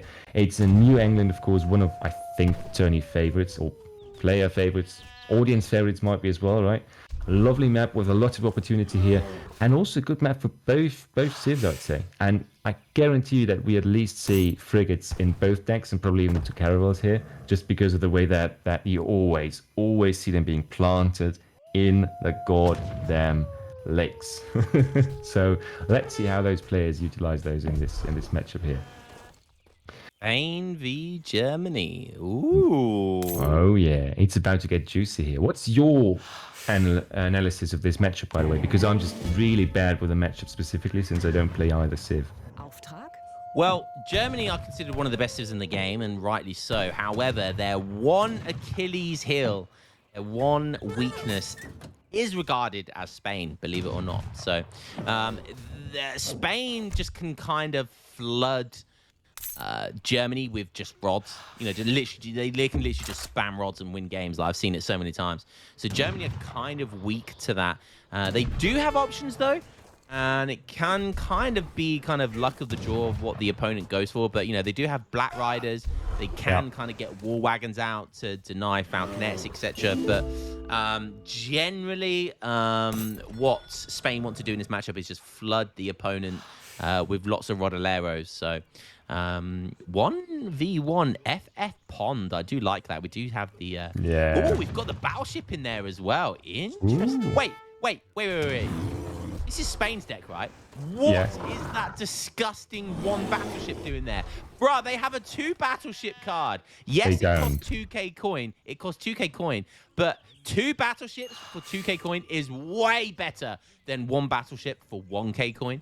Like, it's not even... Like, nothing beats 2 battleships. Like, nothing comes close to 2 battleships. Like, that's how ridiculous they are. Could you imagine 2 battleships in 1 pond? That would be hilarious. It is. I don't think you can do that. I think they just don't spawn, both of them, honestly, because where would you fit them, to be fair? But yeah, it would be close. It would be close. I do agree with your point there, and I also think that Germany's case is not helped by the case by the fact that rods are just as fast as war wagons. So kiting is infinitely kiting. At least it's not an option against them, as it is with most other dragoon units usually. I do wonder. We often see, sorry for the interruption there, but what we often see from Germany, especially from Germany, I think from Optimus, but also from Denden sometimes, and other players that play Germany, is sort of not a tower rush, but just a rush or just a semi-aggressive play in H2 where you build a forward Rex without the tower, which has been played quite often recently, I think. Not always against Spain, but often against Spain, just to, annoy them, be a bit aggressive, siege down some buildings, and make sure that you get some time chipped off their schedule, basically. Oh, 100%, and that's why it's so important as Germany to scout. I love that Age 1 army there. Look at that. He's got a couple of dogs. He's got a tomahawk and a bear. That is a scary Age 1 mass. I mean, that can beat a mass of doppelsodners. That's how scary that is. But yeah, like you said, Germany do have options, and they desperately want to deny the forward outpost, because that forward outpost means Rodoleros are going to be on their ass 30 to 40 seconds quicker than if the outpost was in his base or the outpost gets taken down. So definitely, if you see a forward tower as Germany, you want to get those Rodoleros or pikemen, and you very much want to deny the forward outpost and siege that down, and then in turn force the opponent to build a racks inside his base. And that's really, really important as Germany, because it just buys you so much time to kind of then age up, get the Black Riders or war wagons, whatever it is you decide to do. So yeah, that would definitely be a smart option here by Ezad if that's the case. However, we do have the ponds that you can't forget. I don't know if anyone knows, I've said this about a billion times. This is my single favorite map. It's been my favorite map since the vanilla days. And honestly, a fun fact, when I played on vanilla, so I was a Portugal main back on vanilla under the pseudonym of Soak McTavish. I think on the ladder I had literally like a 92% win ratio on this map. I had the lamest build with Otto as well. Like, I would go Otto, and I would just like put a fort up and then get battleships, or sorry, not battleships, frigates on the ponds. Yeah, it was just like the lamest thing ever, and it was yeah. So this map is honestly just. ESOC need to have this map on every single tournament. Like, yeah, I know people call it lame, but my God, does this map bring the pie? Absolutely agree with you, and he says all of that loud and proud, guys, so just keep that in mind. Because this map, I would say that this map probably was one of those maps where you could play almost what would now be considered DE-like or DE DLC-like back in the days when we didn't have those kind of DLC civs, or at least not to the basic kind we have now. Yeah, that's such a good point. Like, this is the most DE civ, even though it's been in the game since 2005. Like, it's just, you couldn't make that up. And like we said, look, this is exactly what's going on.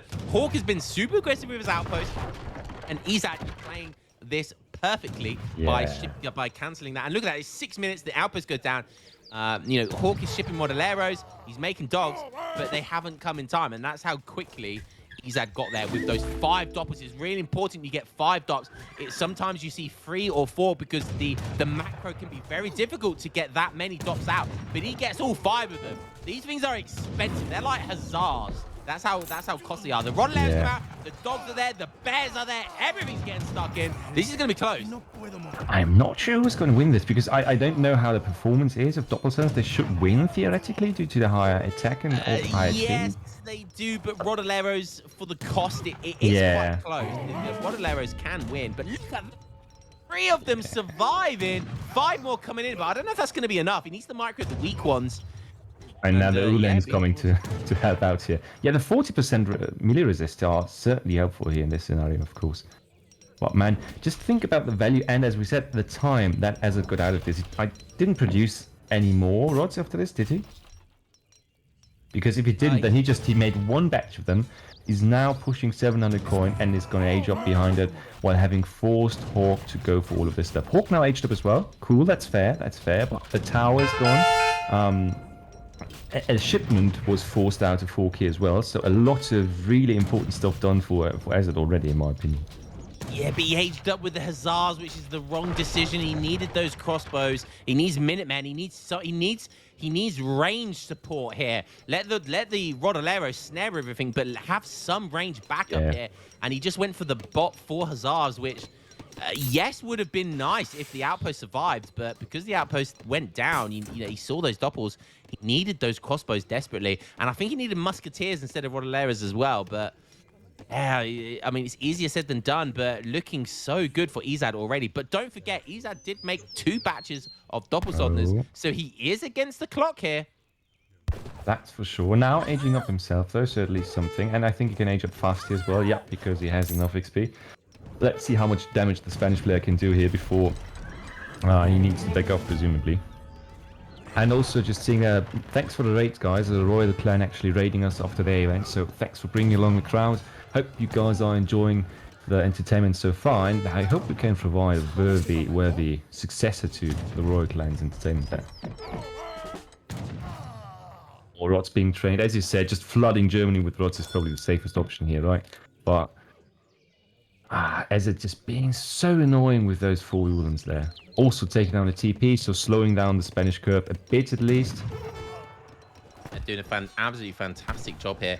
Hawk's trying to get some villagers as well, which he does. I think he's killed a couple of villagers here. Maybe going to pick up another 2 more, which is really, really nice. But yeah, I don't know. I mean, you saw how delayed he doesn't have any siege options right now because he was delayed. He's been delayed in getting the 2 Falconets now because he decided to ship Rottweileros as his first shipment in Age 3, and that was the pressure that Ezad forced on him. And now he's just so late now. Look, it's going to get to the 10-minute mark before we see any kind of 2 Falconet pressure here. And that is just that is just exactly what Ezad wants to see here. Ezad just played this so well. Really, really well. Really nice play here by Ezad. Looking good, man. Looking like he could be a top contender to take this tournament. Absolutely, yeah. And I'm a bit curious about how this next fight's going to go because, look at that. That's just not the master you need, and he can just... I think Ezad can just go in and dive onto the Falconets here, right? Yeah, I mean, I don't know why his doppels could have just gone onto the Falconets there, but it doesn't look like it's going to matter anyway because the Ulans... Oh, no. My goodness me, these Rottweileros are just... this is already GG. That must have been the most cost-effective Falconet clean I ever saw in these last few scenarios I casted. I mean, that was so easy to do here. Losing more builds though, not great for Ezad, of course, but that was painful to see, especially with so many anti-cav units being right next to it. Yeah, and now it just looks like, looking at the score, Hawk just doesn't have the eco to catch up here. He's on 20 vils. Whilst Ezad is population-wise probably on about 30, and he has got veteran rods now, but he needed veteran Rottweileros in the 2 big fights, and yeah, I just don't see a way for him to win this. Maybe we see some Pond Layman. I mean, you've got the deck, right? It's called Pond Layman, but I don't see no Pond Layman, Hawk. Not yet. The question is that how close is the TC of Germany to the pond itself, because it does feel like it's a bit closer than the Spanish pond, but never mind. Dops are again right in the Rottweilero Mars. Rottweilero's upgraded now though. Are the Dops vet Dops already? I think they are. if I'm looking at their Yeah, test they armor. are. Vet Dops versus Vet Rodoleros, and oh god, that is a Yeah. slobber knocker. And yeah, Ezad once again, Ezad just playing flawlessly, forcing the mistakes from Hawk. Hawk not playing how he wants to play, and Ezad just showing why. You know, like Hawk's a good player. Hawk is a very kind of good 2K elo player. Yeah. But Ezad just showing why, you know, he's just built different. The man is just built different. And showing why he's a top 10 player compared to a 2K elo player. Yeah, and also unlike us mere mortals. yeah, and also not just oh yeah, he reached it one time, but if it plays constantly, then he is constantly top 10 player, right? And he's always been considered as one of Germany's and probably international's finest players of all time as well.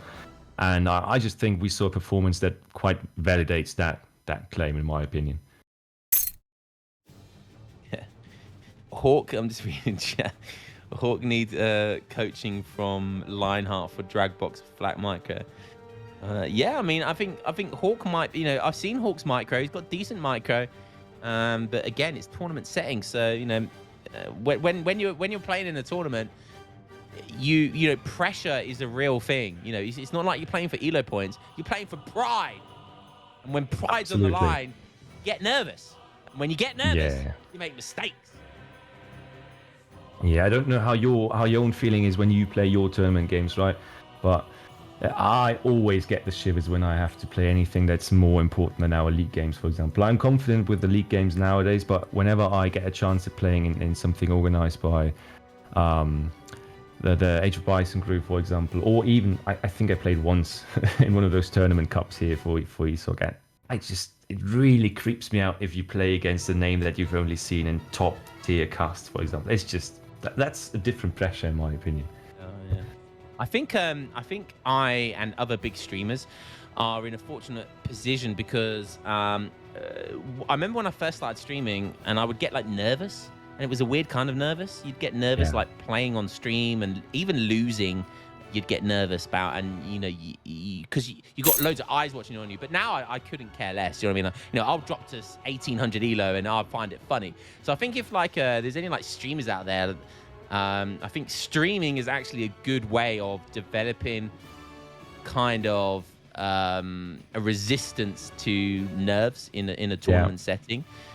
Because again, I know it's different, but it's still a form of pressure. So I do think. Anyone out there that suffers from nerves if they're playing in tournament settings, I would definitely suggest streaming and streaming consistently for a while. And honestly, you know, now I never get nervous while streaming, you know, or anything like that. So I definitely think it helps. Yeah, that's great advice, actually. I did some streaming, for example, with Melancholia in the background, always shit-talking me while I did it. It did help out a ton. The problem is that I still felt a bit stupid sometimes. But no, honestly, that thing just, it sounds stupid. You just do the thing that scares you a bit. You just play in front of people, right, in front of an audience. But it does really help, and there's only one way to get rid of those nerves, basically. That's why just don't stream at all. But nerves are the great equalizer. They really are. Yeah. I think even if you watch those, for those of you who are not banned there, if you watch Revnag's streams sometimes, you can sometimes see shaky fingers there. Or if you watch my streams, well, not my videos, if I upload any at the time, then you often see that in those really hardcore situations where, you know, there's 10 units on the field, the next 2 seconds decide the entire game, and that's it. You will see that mouse cursor shaking. You will see the sweat in my forehead and all those things. That's just part of the game, right? At that kind of level, at that kind of sophistication. But yeah, so is that the clean out for this? Because this is a best of 7, right? So that was clean run 4-0. Dennis versus Grogu next. Didn't even realize that was the end of the series. Yeah, just Ezad just playing so flawlessly, just destroyed it. Yeah, but I mean, you know, fair play to Hawk. You know, let's be honest. You know, I don't think I could take a game off Ezad. You know, in a series. You know, I'd be lucky if I took a game off him. So, you know, there's no dent in your pride losing 4-0 or whatever it was to Ezad. Absolutely. To win it. Definitely a favorite to win it. Yeah. I mean, I lost, I think, in the tournament when I actually played Ezad, and I played a best of 5, 3-0, of course. But that is still one of the proudest games that I ever played, just because of stepping up from the time when I was a fan, when I watched those players, and actually being able to play against them, and now being here casting for them. That's just a different experience after all, right? So that's also quite a proud moment there. So it is something different playing in the big leagues, even if I played like shit. When is your next tourney appearance, by the way? Not in the caster seat when it plays. It's gonna be Sunday, so I'm going up against Big Kevin on Sunday. Interested to see chat. What do you think the score is gonna be with me and Kevin? Ooh, that's an interesting one. Because I think both of you are insanely opposites in playstyle, if I might say that. Yeah, the chat's gonna troll me, but. Oh, easy. The question is for whom? Yeah. Yes, Morlizan. Got some fans. Kevin won't 4-0. 4-0. What will happen, right? This is my guess, right? Kevin will either 4-0 me, or it will be a very close series. Because I do have very close game. I can have very close games with Kevin, but sometimes he does absolutely smack me, or they're very close games. It seems like there's no in between. Can I make a guess here as well, if that's cool? I do feel like Kevin is one of those players, like, how can I say it? One of the old guard, right? Playstyle wise, he's not one of those guys who goes for the craziest revolt around 3 corners and then comes back with insane units that should not exist ever, right?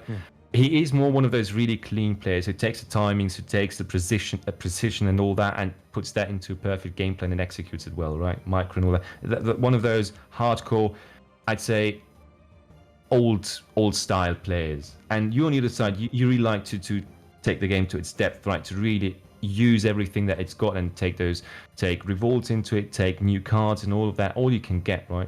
And I feel if you can just scratch the confidence a bit that Kevin has naturally, I think that's where your spot lies, right? Well, if you make him nervous, then you definitely got a chance there, I feel like. Yeah, I mean, if Kevin gets nervous, then 100%. Yeah, Kevin is he knows DE stuff though as well. Like he's dabbled in like revolts and fun stuff. So that's what you're right in the sense of Kevin is he's got just a solid kind of old school foundation and he's very good at it, but knows DE stuff as well. So it's not like it's not like I'll have the element of surprise. He'll know what's coming. Yeah. And that's really important. And that's why it's so good to just, even if you don't like playing DE stuff, at least know what DE stuff does. Spend the time understanding what revolts do, all the cards from a revolt, because you'll know how to counter it. And Kevin, honestly, Kevin is probably one of my worst matchups from that perspective, that he knows what's coming. I see what you're talking about. Yeah, so he kind of has those position timings and all those things, but he also has the knowledge about what you can do, so he knows both sides, right? Yeah. I got my big Grey Fox has decided to join ESOC. Probably the first time Grey Fox has ever. That is my brother, for anyone wondering. My identical twin. That's Lion Bro right there. I still, to this day, do not believe he exists. I just think you AI'd him up of somewhere, but there we go. He starked, my God. He barely beat Widgie.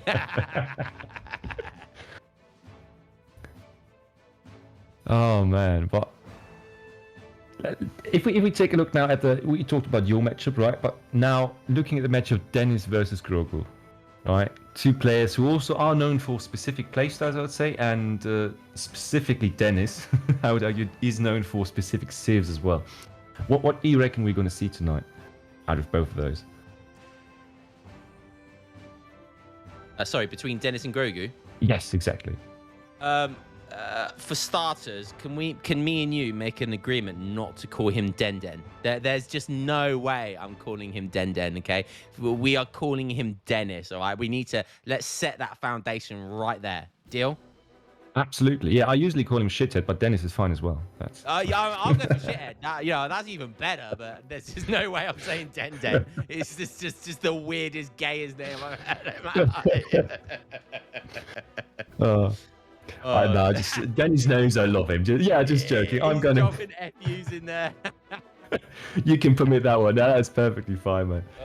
All the best to my boy Dennis. He has been trying hard to improve my gameplay as well. Whenever we have those sessions when I'm just too lazy to go to bed at 2 a.m. or 4 a.m. He's going to play me for 2 hours until he is in that spot where he's awake for 24 hours, probably too tired. And then sometimes, if he disconnects, I win a game and then I can go to sleep finally. That's our weekend routine. So all the love for my boy Dennis here. I'm getting called out on chat saying Lionheart's scared to be a little gay. Well, if you're saying that, you haven't seen my dick sucking ability on my stream, all right? You haven't seen that, all right? That's all I'm saying. I need to remember that I'm on ESOC, so Oh yeah, the PC talk, right? There we go. yeah. It's all fine, dude. It's all fun. I'm bisexual any day. I'm gonna validate anything you say, and it's gonna be fine. You're just gonna get a pass from me this night. That's best of both worlds, man. You're best of both worlds. You're one of the lucky ones. Now I just need all the options I can get to lend something. That's it. Oh, there we go. We're getting told off by Josh now, I think. So yeah, before we talk too much shit there. So we go.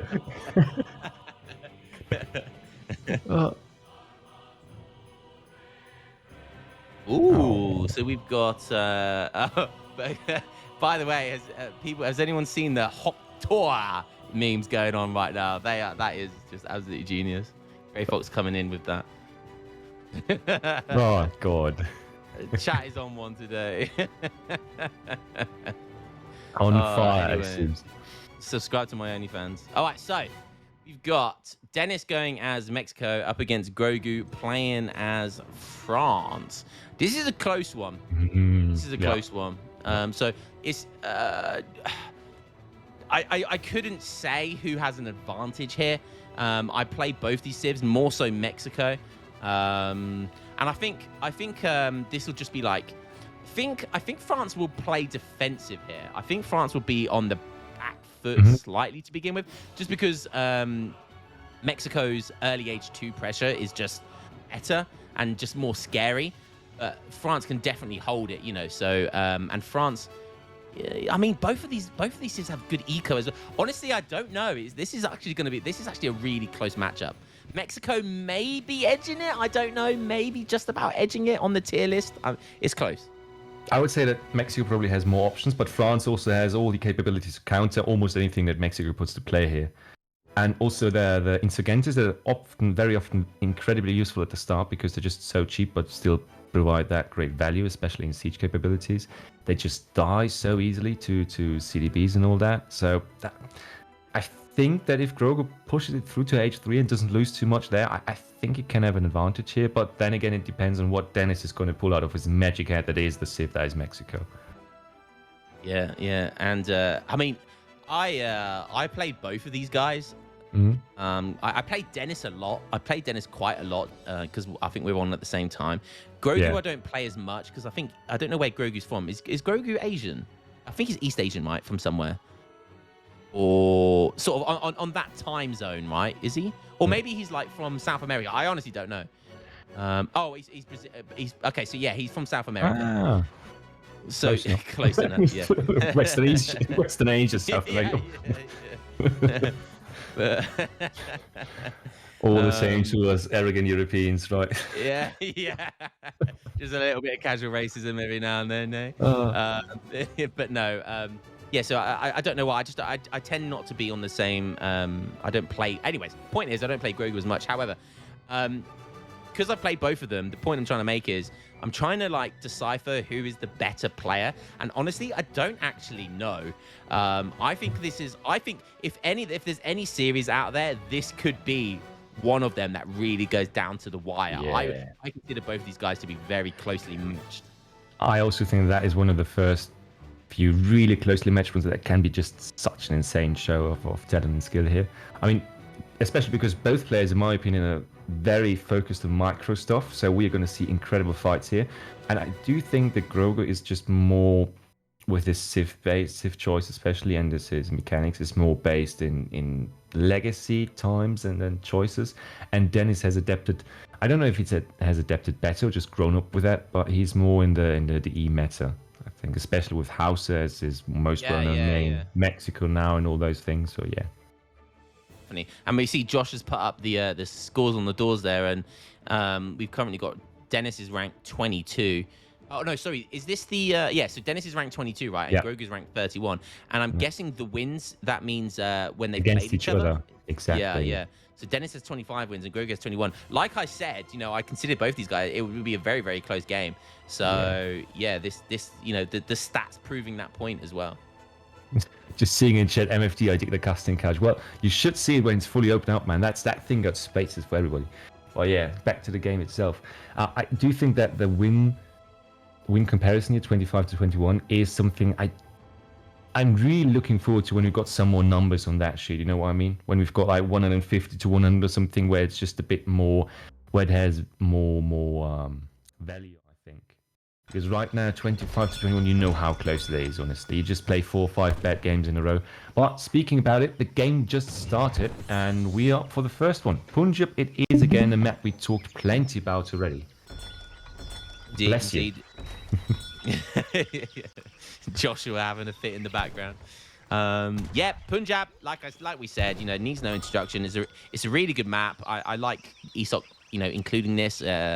It's got a bit of everything. It's got the TP. It's got that age 1 kind of pressure at the start to who can gain the most amount of livestock. And but there's not that's another thing. There's livestock, but there's not too much livestock. Yeah. So it's it's balanced. They're always in the same place. You know where it's going to be. We've got a waiting for players. I think Josh has just said he's going to restart. So Yeah. Wait a minute. Wait. How can we still move whilst it's going on? That's just Josh's magic, I reckon. Something like that. Okay, Joshua's going to restart. So me and MFD will Entertain you in the meantime, as we did for the last 2 hours. Crap. Yeah, just keep talking utter nonsense. Yeah. Did you see the football game earlier? No, just kidding. We're still going to stay with Age of Empires here. But if we talk about the Civ choice, again, I forgot that it's Punjab the first map, but I think that Punjab is one of those maps, probably one of the best maps ever for France, because you get that extra fast native scout that can almost guarantee you the cattle yaks or water buffaloes, whatever you had a special name for them, but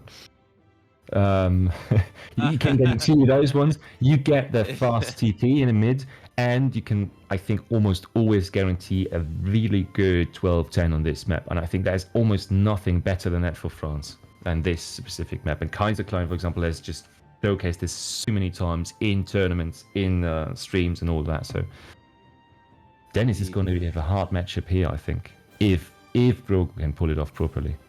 Yeah, I'm always a fan of the 12-10 for France. Don't forget as well, there's lots of good wood treasures on this map. Yeah. So if they just do decide to go for the 13 or 14 villager, they've got lots of good wood treasures on when to transition well into that. Fitzbro coming up with a cool comment here saying, which Age of Mythology god will you be playing? MFD, are you going to be an Age of Mythology retold enjoyer? Of course, man. Norse all the way. I think that before I played Age of Empires 3, really went into it, right? I was an Age of Mythology enjoyer. I think to be honest, yeah. I wasn't looking to the start, but Norse all the way nowadays. Yeah, I'm really looking forward to it. But I don't know. I honestly don't know. Have you played along? I haven't played Age of Mythology in a long time. Not in a long time. How many gods did you have on the album? I think 9 gods, basically 9 main gods, 3 for each pantheon, if I remember correctly, and then later on they added the Athenians, which was a great addition. Then they added the Chinese, or I don't know if it's only Chinese or Asians, because that is the DLC where I cut out and never got that one, for obvious reasons apparently, because they cut the entire pantheon from the roster these days. So, I mean, the Greeks is just always cool because it's Greeks. Was it Zeus Poseidon? It's just so cool because it's Greek mythology. Like that is what the game is based off. Really, when you think of mythology, you think of Greek mythology. That's certainly what comes to my mind first. But yeah, anyways, back to the game. The actual game that is at hand and ready to be played. Yeah. Atlanteans, not Athenians. Good point, Harrison. I'm absolutely nonsense. Atlanteans, not Athenians. Yeah. Yeah. All right, Harrison. Yes, you played Age of Mythology. Everyone's aware. So yeah, we're back into this game. We're not talking about Age of Mythology just yet because it's not quite out yet. But I'm. Look at that though. Dennis actually being able to get the mid water buffalo is it doesn't. I don't want to say huge, but still incredibly good. I think because normally that should be a guaranteed take for Grogu, in my opinion. So really strong here. I'm just gonna be right back. 2 seconds. I'll let you Yeah, continue. sure, MFD. of course, of course. We also see some more scouting. Who's going to take that water buffalo? It's should be Grogu's, but it's always hard to bring those back from all the way over there, all the way back to the base, right? We already see a TP from Grogu, so France with a fast TP. Of course, after the patch changed their TP build time to be a bit lower and, well, officially, or more efficient overall. That's more or less a guarantee that France is always going to get the very first pass. I'm a bit confused by the fact that we've got 10 villages in queue, but he's going to figure it out any time now, right? Yeah, there we go. Shipments up. No wood is being gathered there. He doesn't need to. He's got how many buffaloes? If we can take a look at his base. Oh, that's should be 50 or 100 food up there as well. So that is going to help tremendously there. 3 water buffaloes for sure enough. 100 food for Grogu. More or less that is going to guarantee him a 2-minute 5 or 2-minute 10 age up, I think.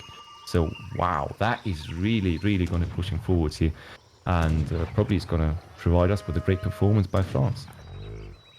The question is, what timing is Mexico going to hit here? Sorry. Indeed, and I'm just, I am back now, and I'm just curious as to what Mexico's deck's looking like. I don't know if we've already looked at his deck. So yeah, it'd be great to just have a. Okay, so basically, yeah, everything in H2 doesn't have the church in H1. Does have the Navajo. 600, 700 wood, 600, 700 gold. All the H2 military shipments, 5 villages. So yeah, so pretty stacked out H2 deck. So definitely going to see some like standard kind of Julian type H2 play here from Dennis. But it's always when you do this early H2 stuff, you know, Mexico have this. They can pour out a lot of units very early. Yeah. They can also boom behind it as well. They got that 5 villager card, which is kind of insane. And then they've got they have other kind of eco options as well. They have the hacienda, and they can get livestock on it. You know, there's other things as well. Obviously with market upgrades and stuff like that as well. But so Mexico have a really good balance of being able to do both of those things. What I'm intrigued to know is Dennis going to be a revolt enjoyer, or is he going to be an age up enjoyer? I can't tell you from my own experience, but what I do see in that deck is that he's not going to age up to H2 normally, in my opinion, because we didn't have a lot of stuff in H2, right? And you do know that when you come back to H4, you get access to all those cards again. So he just has the upgrade cards in there that are kind of necessary. So I do think if we're going to see anything, instead of H3, it's going to be Baja California, Central America, of course. And he's going to use that to age up to H4 instead, after probably putting up quite the aggressive play in H2. But now it's my turn to quickly hop over there and go to the toilet, so give me a sec. You know it. Okay, so we're at the 3-minute 40 mark. What's gonna happen?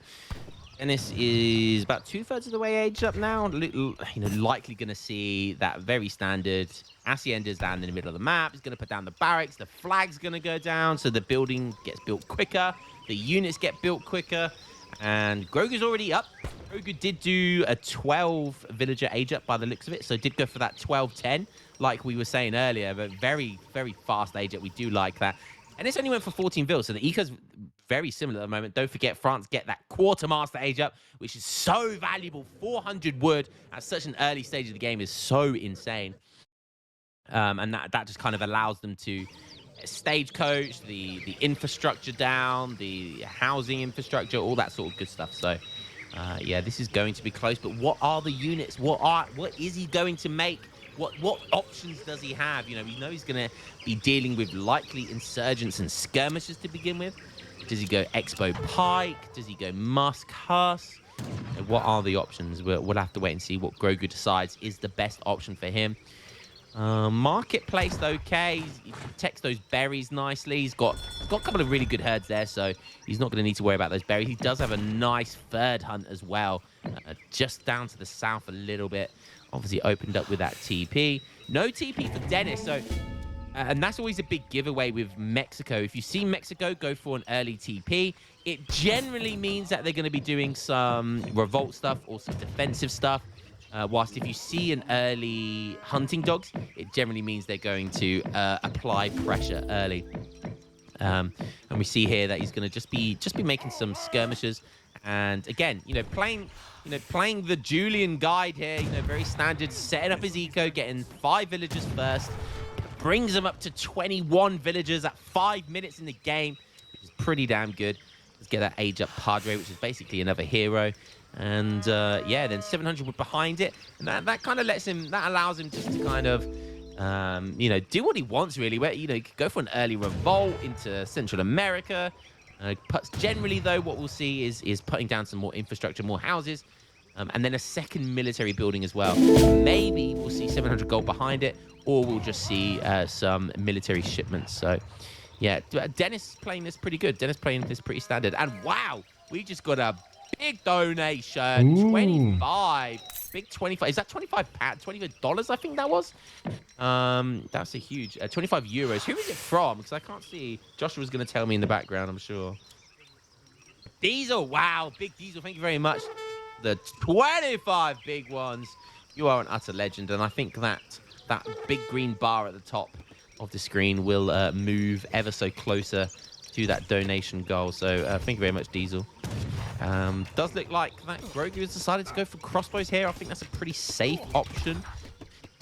Probably looking like he's going to want to do the semi-FF, and already look at that. Look at that age up time. Wow, and looking at really, and this is the downside, right, to Dennis doing the 5 village 700 wood. He hasn't been able to apply lots of pressure, so France have kind of been okay just chilling. Yeah, and the big issue that we have here is I think that Dennis doesn't really have an answer to early cuirassiers if Grogu is going to go for that, because if he goes to H3, that's going to take him a long time. If he revolts, then he doesn't have access to dragoons or anything like that. He's still bound to his H2 roster, more or less, right?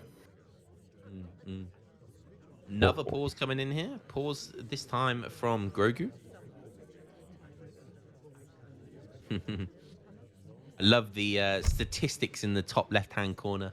That's so sweet. The wins, losses, and wow, Grogu has played a lot of games. And interesting, it gives you the win percentage of each civilization as well. So Dennis's Mexico only has a 46%, and when you think about it, if you're average, I would say Dennis's kind of average win percentage is probably around the 55% win ratio. For civilization to have almost 10% lower than your average kind of says something about that civilization. But this is a tournament setting, so he's obviously come well prepared.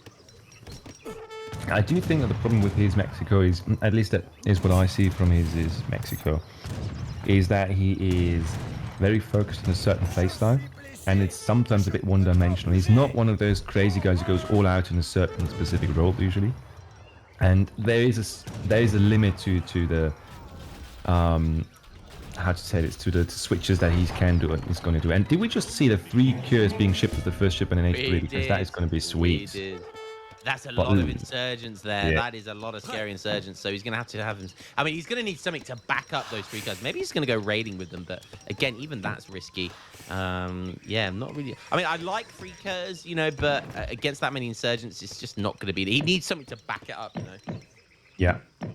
Absolutely, because that mask is not a mask at all, especially if you compare it to the Mexican one. And I do wonder how well Dennis's economy is scaling at the moment, though, because 22 CDBs with the upgrades are insanely potent here in this fight, or in this economic comparison. Yeah, I love the mango. Look at the mango grove, rickshaw. I love how that's just... And look, it's tanking shots. It's tanking HP. Using that mango grove to tank shots whilst his skirms get volleys off. Really nice micro there by Dennis, and actually keeping that mango alive. Originally kind of using it as a kind of scouting up unit, and we've got Mango Grove micro in this game right now. My God, that was genius by Dennis. Can I put an idea in your head? It's really weird. I think now with that thing being almost dead, it's not going to happen, right? But if we're going to see another positioning like this, and we're going to see a calf flank from Grogu, I might imagine that Dennis is just madman enough to put that thing down as a kind of a quick wall to absolutely disrupt that calf pathing. we saw that, my God, you really would see some of my special skills on the stream. But anyway, he's putting down the mango grab. Almost like he's still kind of creating a bit of a choke point, you know, definitely a funnel for Grogu to go through. The CA revolt comes in. 25 vills for 25 CDBs for France.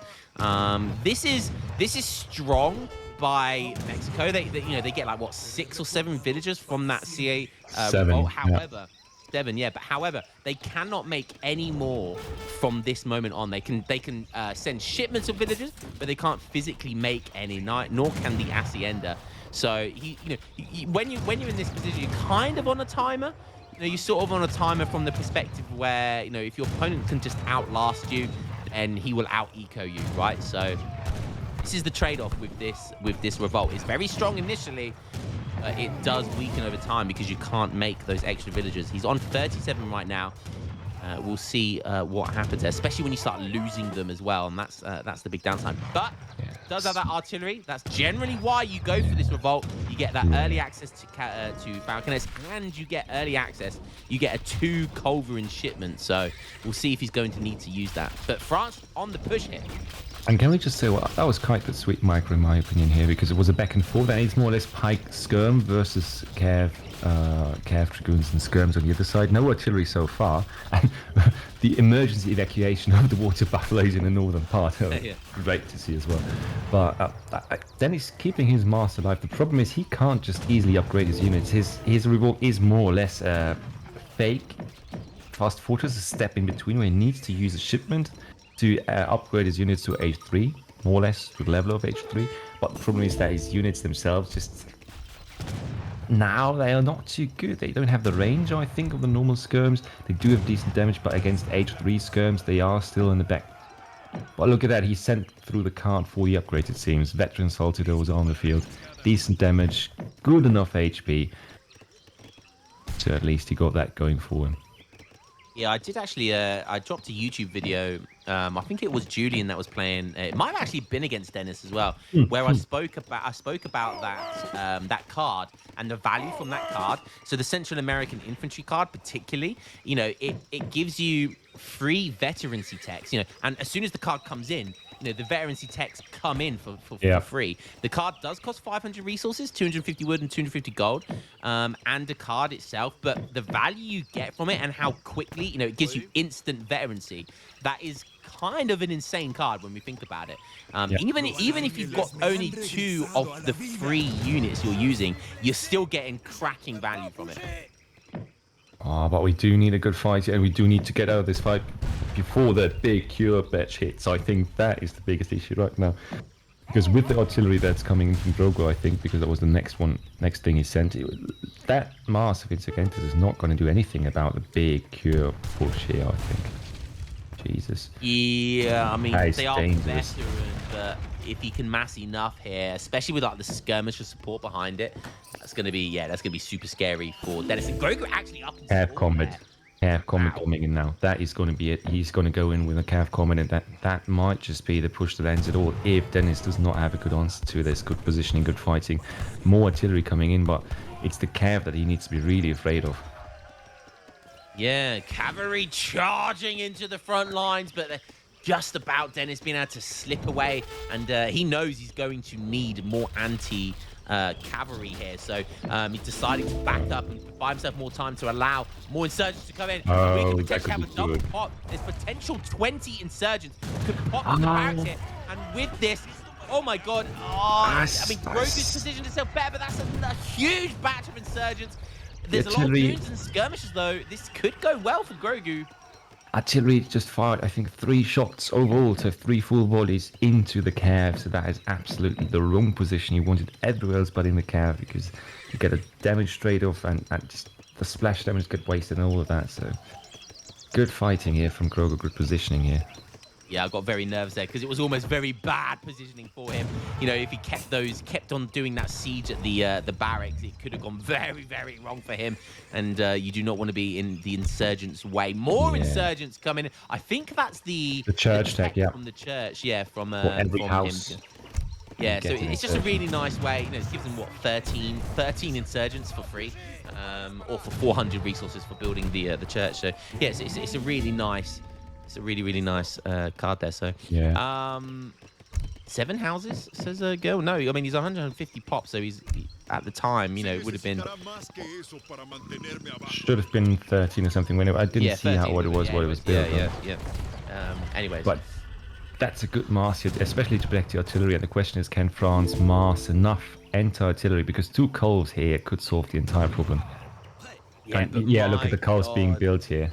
Yeah, that's what he needs to wait for here. The 2 falconets coming as well. That's going to be a nice way to deal with the insurgents. But Dennis backing up again, making the right decision there. Can we have a quick look at Dennis's line of sight? Did he see that artillery foundry? But that might have been the reason why he decided to back up. Yes, he sees the artillery and decides to play it safe and back up. And So look what really he's smart sending play there. next. Look what he's sending next. There 2 it is. coals. That is one of the, in this scenario, probably the strongest shipment they can send here, probably. Because it's just so it's going to be so damn efficient, because he can train falconets at the same time as he's also getting anti-artillery units out. And then it's going to be an all-out war on how well they can micro-control their artillery. And both players, as we said, are micro-monsters. Yeah, the thing is though, I understand Grogu like pushing, but it feels like that's just his natural kind of play. Like the thing is, he doesn't need to push.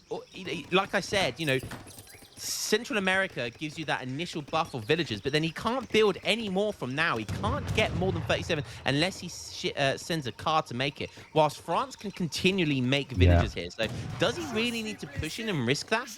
You know, what he wants to do is just let Mexico push into him. Give himself the advantage here. You know, let him do a villager pool, whatever it takes, you know. France can even opt to go for more TCs, all of that sort of stuff. So yeah, I really feel like Grogu needs to just be patient here and wait for his opponent to push him. And he just found that mine. Well done, well scouted by Dennis here. And push in the middle though, as we talked about it, when you raid, then you better prepare for your enemy to push in your base at the same time, because he knows he needs to make something happen. And that positioning can either be really great or dangerous for both players, to be honest, at the same time. Artillery is positioning itself, but both players are not too eager to go in here. Now we're actually seeing a forward from France. I do like that idea because it enables him to stay on the map, although he doesn't really have the map. I can't really tell who has, to be honest. And now the big fight seems about to happen. Carl's getting in position, but Grogu has his flags on the way there as well. Dennis needs to micro this properly and get the calls from the opponent out early enough. Problem is there's so many different types of units here from Mexico that it is very difficult to micro everything. And now the curve, if we see good curve micro here, bringing those insurgents forward, letting the just massacre everything. The goons, the villager pool, like I said, is coming in. We've still got those 2 curves. The culverins are unpacking though. He needs to take care of those falconets. If he can take care of those falconets, he'll win this fight. The villager pool's even more villagers coming in from everywhere. Jesus, what is this? It's an absolute slaughter, and I don't know who's slaughtering who, but the CDBs are certainly doing their thing. If we had any chance of the cav reinforcement now from Dennis, that would win the game fair and square at this point. But it looks like overall, especially with the villager pool here, well, this fight seems to have gone to Grogu. Wow. Yeah, I mean, the villager pool was really what saved his bacon there. The unfortunate unpacked with the culverins that just denied him so much time killing those falconets. It was a massive shame. Villager card now coming in. Interesting. Look at that artillery pop though. Artillery coming in behind it. And this is what Grogu wanted to do here. He wanted to take this fight, give himself map control, and you see here he's desperate. Absolutely desperate for the herds and the gold mines there. Is he going to decide to continue to take this? Culverin microing the falconets. Very, very nice. Where did that fort go? Oh, it looks like he decided not to ship the fort, and he's reshipping it now. Skirms instead, as far as I remember. Okay. That was definitely the right option. But like I said, you know, 34 vills for Grogu. He's catching up on the villagers. However, that big 10 villager shipment there, 47 coming in. But like I said, he's still going to be stuck in this age. If that fort goes down and that fort actually goes up, the foundation, I think Grogu will be in a leading position here. Yeah, for sure, because that secures in the mid-map, and the mid-map is where the resources are right now. We have to point out that Dennis is in the southern part of the map already, so getting the coin mines done there, which is going to be extremely beneficial if he's not discovered by Grogu, because if he takes all those resources, he's about to be... Oh, wait.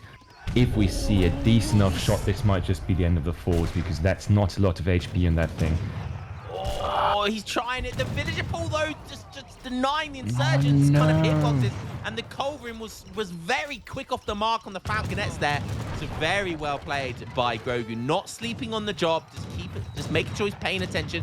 Dennis tried to be sneaky with that flank, the north flank on the fort. He wanted to take that down with the sneaky deaky, but Grogu got to wake up earlier than that to fool him. Well played by Grogu. Now we are adding cavalry though for Dennis, and this might be really crazy if he can push it through it. Well, the question is, does the cavalry need an extra card to upgrade them? Yes, it does, doesn't it? Yes. So like the Central American infantry card, there's a card that does it for cavalry as well. It gives veterancy for the Chinicos, and it allows you to build goons. Yes, Central American cavalry. Yeah. Also lets you get goons in this revolt as well. Because that might be a huge problem for Dennis here, because if he fights them, if he wants to really trade off with Chinacos against Cures, then he's going to be at a loss there, because it's just Chinacos, right? Not that Chinacos at this point. He doesn't have the good text that you usually get with phase 3. So he is more or less hard stuck in this revolt after having lost these fights. And even though the score looks good for him, I do think that France is certainly ahead of this position. Yeah, he's on 45 villagers, so, you know, he's still got a really good eco. And again, it can just come down to who takes a better fight. But the longer it goes on, the worse it's going to get. Oh, and I think he sees those villagers over there. He's paying attention. Is he going to be able to get over there? Is he paying attention? The Kurds are diving down GG. south. They are going to find them, and there's nothing to protect these villagers. What is Dennis's response going to be? He can't dive in because the fort has gone up. So, yeah, bang. There's going to be 10, 15 villagers? Bye-bye. Yeah, that's the entire shipment plus the relatives, so that's all gone. In the pinch of a second. But great scouting and great awareness by Grogu in this position. But at the same time, that's why I'm talking about this map. If you remember earlier, I said this is a highly competitive map. There are a lot of resources, but they're also in spots that are easily detectable, and everybody knows where those are, right? So you are aware that your opponent is going to be down there at some point if you are not there already, or they are going to be in the northern parts at some point. And now we've got this big all-out fight in the midst, but I think the numbers just don't speak for Dennis here, even if he had a better position, which he doesn't, right? And more CDBs coming in to finish a job their friends started. And there's the GG. Just wow. Fantastic, like really good game, you know, like really good game, and both players played well. You know, I didn't really see many micro mistakes from either side, but like I said, France were just able to hold on. The villager pool just kind of clutching it in that huge fight we saw, and as a result, it was just GG to France. They were able to hold on and then eventually out eco. So really well played to Grogu there. What a fantastic first game. Yeah, what a fantastic first game. If that sets the scene for what is about to come, then we, ladies and gentlemen, are going to have a fantastic evening on top of what we already saw. I mean, let's be honest, that was a wonderful back and forth without a single minute of, you know, just boredom. I was just full on action all the time, and I love it. Indeed. We're loving it. We're loving it like that. And yeah, if we think about those fights, right? What do you think did go wrong in this scenario? What did go wrong for Dennis so extremely that I lost it? Well, nothing went overly wrong for Dennis. You know, it was a lot of posturing, and then it just came down to that one big fight where Dennis just kind of. I mean, he wasn't microing bad. It's just the villager pool, I think, was just what came in clutch for Grogu. And like I said, Grogu just needed to be patient. Don't take the bait. Just play patient. Allow yourself a villager pool. Get those upgrades for your villagers. Get all of the villager market techs, etc. Or villager HP cards if you've got them as well. And just be patient with it. Dennis pushed in, and defender's advantage. He took that fight, and with it the tempo. So yeah, it was just well played by Grogu. Absolutely, yeah. And I do think that the biggest problem for Dennis, I don't want to call myself out here, but I do think that the biggest problem for him in this entire fight overall was the cuirassiers, right? Because it just did not have a really cost-efficient, well, problem solver here. He wasn't able to build Chinakos because he didn't get the upgrades early on. He wasn't able to get enough insurgents, and insurgents against cuirassiers as well. That is, overall, even if with insurgents being rather cost-efficient in this scenario, it just doesn't work out too well if there's skirms behind, right? I just feel like that is a unit that can pressure Mexico so extremely well if they don't have access to goons yet. That it kind of killed the matchup on top of the wonderful build pool there. Yeah, and I mean, skirm heavy cav eats skirm pike if you have good micro. And you saw there that he had good micro because his curs dived in. They acted as that meat shield. The insurgents had to push forward to dive in against the cav. He pulled his cav back. And what that does, it just gives all of his skirmishers like volley after volley to just wail down at the insurgents. The insurgents' hitboxes, they're all hanging in front of each other, they're all dying, and then the curs can just switch back again, and then kind of again continue to act as a meat shield with all of that range resist against your opponent's skirmishers, because your opponent wants to attack move as well, don't forget. And so it buys you so much soaking potential, so much damage, and with good micro, and we saw the good micro there. Grogu just out microed there like a beast. Yeah, absolutely. And at the same time, I think Dennis did a fairly well job to protect from this, but how with Huss, it's hard enough to protect with that kind of unit composition, in my opinion. And Huss are single target units, right? They just hit one unit and do damage to that one. But with Cures, you can't let them come too close, which means you need to react faster. You need to put your anti-cav in faster. And as you said, that's just going to make them die even quicker than they would usually do against the skirms. Exactly. And the Cures, I mean, we don't have to talk about Cures with vet combat and all, with cav combat and all that. Those are just beasts. Yeah.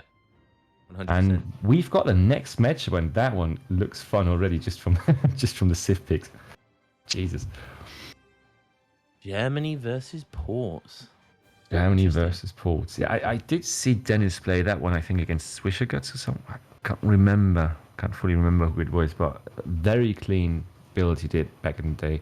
Just using the free Uhlans to annoy Portugal all the time and to keep those TCs as close together as possible, because you're always aware that your opponent is going to be around with a few Uhlans, right? That could easily snipe your TC wagon from the H-up, so you can't really put it too far away without risking it being sniped there. So I think he has a grasp on the matchup, but then again, he's got them Grogu he's up against, so we will see how this one plays out for sure. Yes, I think this is, this can be a matchup that Portuguese can struggle in. And Germany are considered one of the best civs at the moment, but so are Portugal. Portugal are very, very good civ at the moment as well. But I just feel like this matchup is difficult for Ports because they just kind of get outmassed, they get kind of out tempoed, and with all the free stuff that Germany get, they just skirm goon better than their opponent. So often it can come down to how well free organ guns is microed and how much damage free organ guns can do. Minutemen. So yeah, I think generally Ports are always on the back foot on this matchup. But we'll have to see how Grogu plays this, because we might see a 10-10. If we see a 10-10, it could be an aggressive TC. But again, because Germany get those free Uhlans out on the map, they can just contain Portugal really quite well. So, but at the same time, sorry to get in there, but one thing that I really hate is that Dennis, I think, is just doing the standard German start on the map where it just doesn't work properly. Because this is a map where what's that? Sorry. The standard German start is that you go for the market, you get your hunting dogs, you buy or you trade coin for wood and get a house as well. And then you have a decent starting economy and a very solid 17 village age up that is guaranteed, and even a 16 villager age up if you have some good treasures. But the problem is hunting dogs does not affect... okay, I see what he's doing there now. Good. Because I talked to him about this at some point. I see what you're saying there, and he was just waiting till it herds in. Yeah, the blueberries don't work with hunting dogs upgrades, obviously. That's right. That's a very good point as well. It's a very, very good point. Picking up wood treasure, a huge wood treasure there as well, is that's going to be really, really beneficial, because that's going to allow him to get his TP down super early in the transition to the age up. So he's going to be really happy with wood there.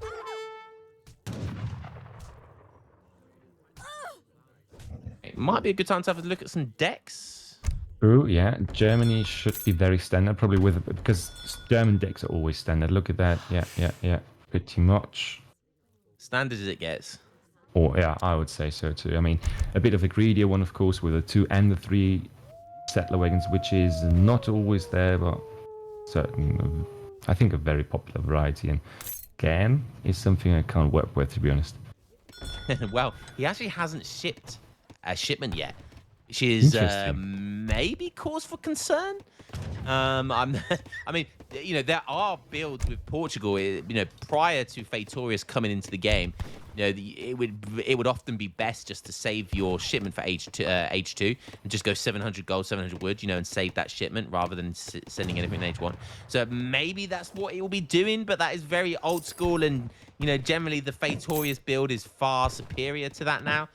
So yeah, really not sure why he's not sent a shipment. It almost looks like it's a mistake, but I'm sure he's got a plan. But we'll have to wait and see. Must be on purpose, I think. But we will see what he does with it, right? What kind of weird builds can Portugal do in this map, or what general weird builds can it do? Probably an H2 play. Would that be super weird? It would be super weird, right? So. Yeah, I mean, it's possible. I mean, water is obviously always a potential, especially on, and water can be quite strong as well on this map. It's not huge water, but there is double water on this map. So defending against double water is obviously always a lot more difficult than if it's just one kind of lake or pond on a map. So that is an option for ports here. You know, you could send one of his TCs to the coastline as well, and just completely dominate the water, and you know, Germany probably wouldn't even contest it. They would just decide to try and win it on land. So you know, that's obviously an option. He does have 2 shipments now. The Egypt comes in. What are the shipments going to be? 700 wood first shipment, 700 wood. That feels weird. I am so confused. And the TC wagon is not moving either. Are we having? Is Grogu just disconnected or something? What happened there? Because that feels weird as hell. Looks like he was microing a treasure. Yeah, must be. He's being aggressive. And is that a barracks? Is that a barracks being built as well by Grogu? So it is aggressive H2 stuff. I love it. Wow. I mean, Very pike. Yeah. I mean, he's like I said. He's obviously got a plan in mind, and saving that shipment was part of it. But this is very much out of the ordinary. This is, you do not see this very often with ports. So this Dennis is not going to scout this one. He's not going to scout it in time because the barracks is almost up. Yeah. Oh, this could go really bad for Dennis, all because he might not scout this properly. Wow. I mean, if he defends well enough from this, then he might be fine. Is that 700 food as the second card for ports? Did I see that correctly?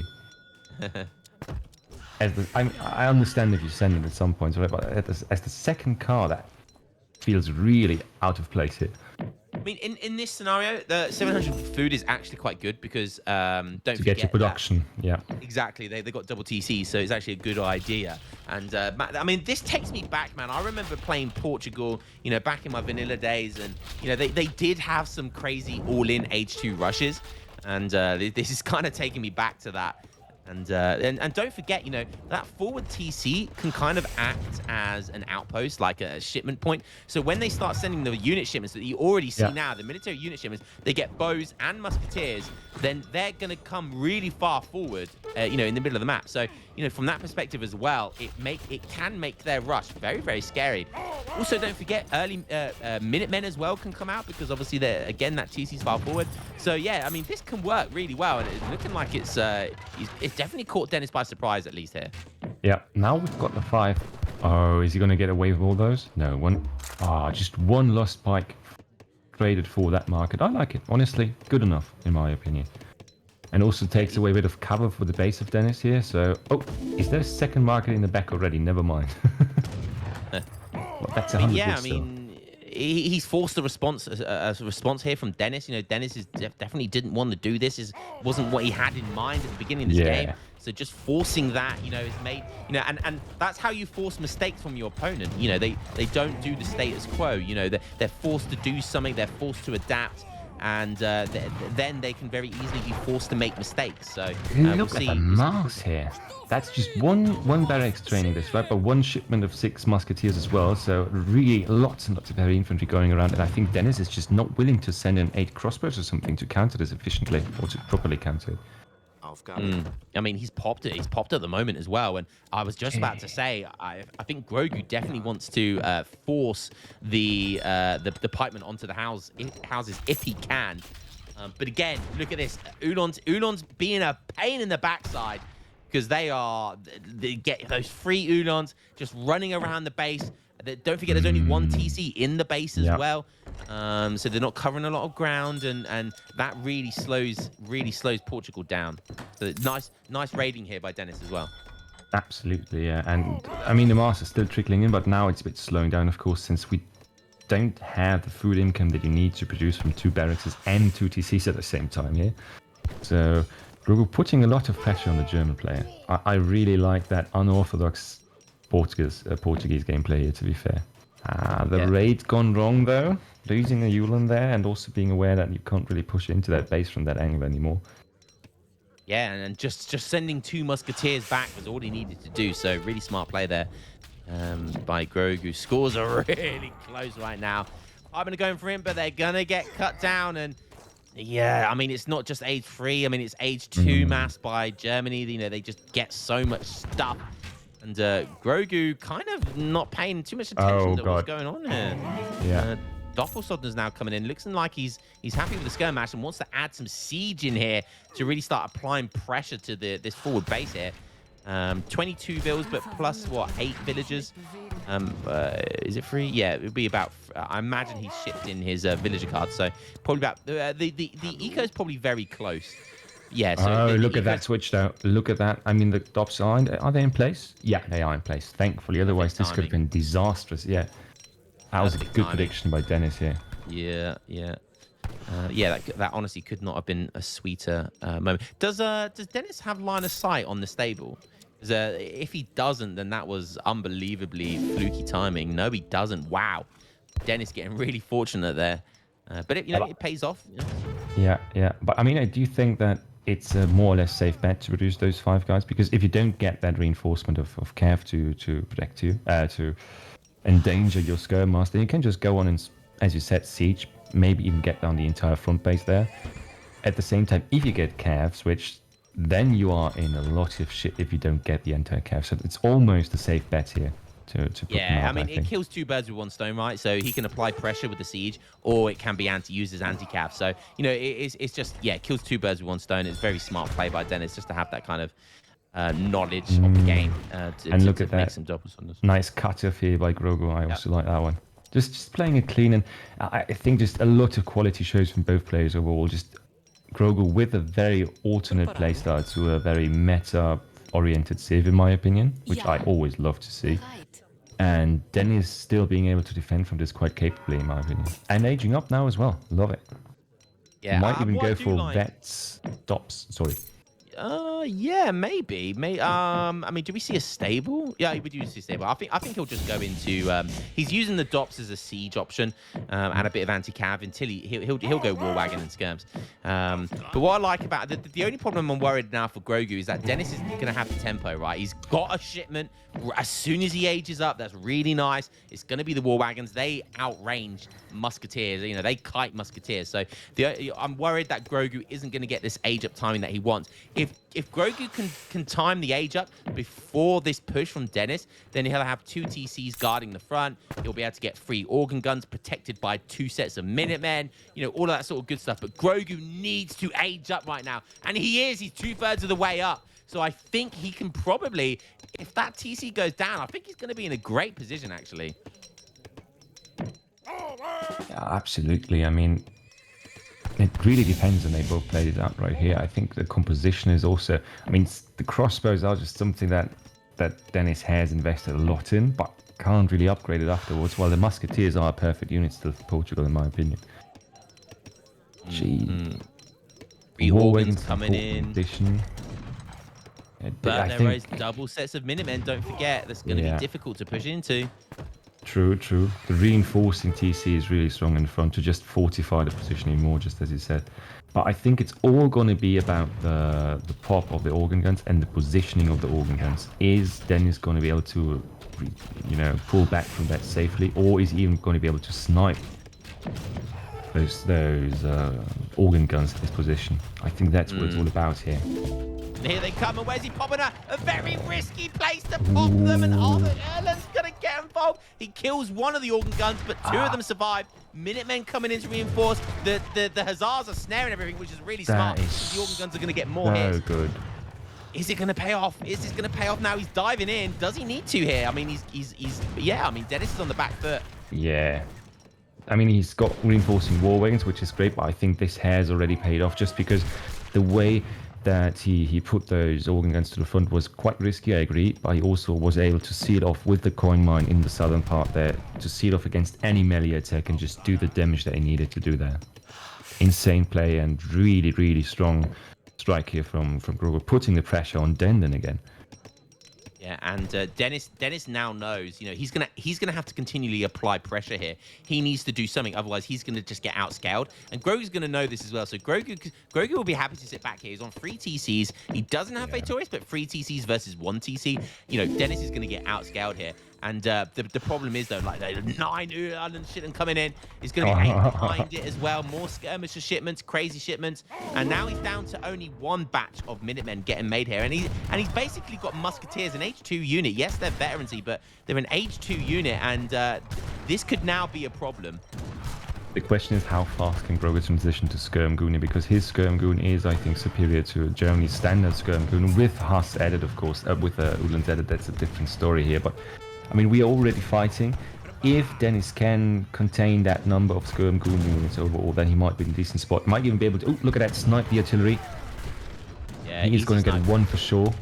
1 for work there. Attention. Yeah, but just not being able to really do anything against it. The Ulans, though, being slaughtered, I don't like that too much, to be fair. And the next big fight is going to happen on top of that whole mass. And I don't know... Can he snipe that? Organ gun again!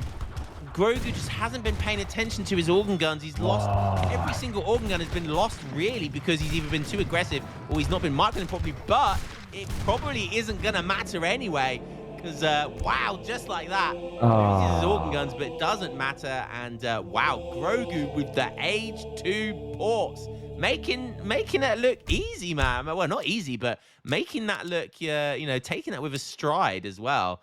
Taking that in his stride. Really, really nice play by Grogu.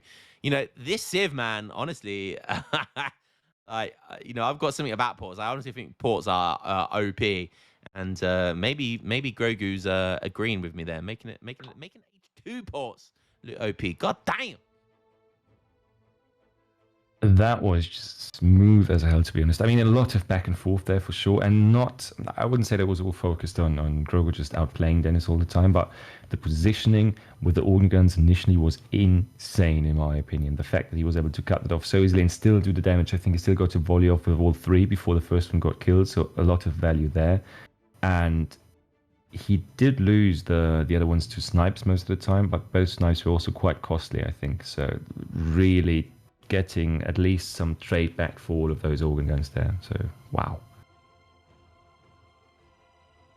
Yeah, this has been a really fun series so far. I think Dennis has certainly got his strongest. Oh no, he doesn't. Sorry, I forgot about the bands. So obviously Grogu banned Hauser, and Dennis banned Grogu's Aztec. So definitely both of their strongest civilizations. Yeah. But if I was to say who has more civilizations, I would definitely say Grogu.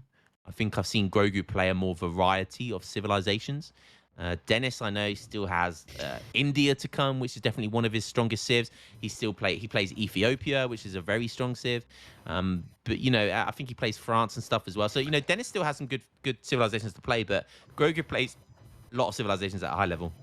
Yeah, and I do think that the big problem is that Dennis has a lot of Dennis's civs. A lot of them are just DE civs.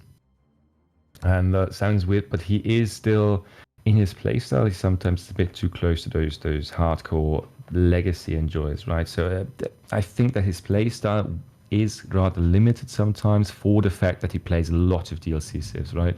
So that kind of doesn't fit too well in some scenarios, as we just saw with Mexico. Probably will see again or not. We're going to see about that. And Grogu on the other side, he has those basic civs, France, Portuguese, but he's just so dedicated to playing them on so many different paths. I mean, you saw how easy he made it look, the Portugal H2 play.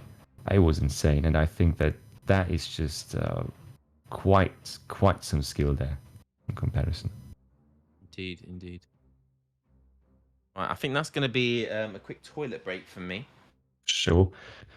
The next matchup is a promising one as well. We're going to see Germany another time, and Germany versus China here is a matchup made either in hell or heavens. I don't know, but I used to play Germany a lot actually, so I do like the civs design and I do like the strengths that it has. China works, I would say, on the same path, always focused on the FF, but nowadays also FI. There are some FI strats out that are just straightforward mean and bullying. Where Germany goes for quality, right, in their army with war wagons, with their skirms, with their strong mercenary shipments. I would say China just goes for the straight death ball, but Harrison might be able to help me out in that one, right? But yeah, the next matchup is going to be a fun one. Dennis has played quite a lot of China there.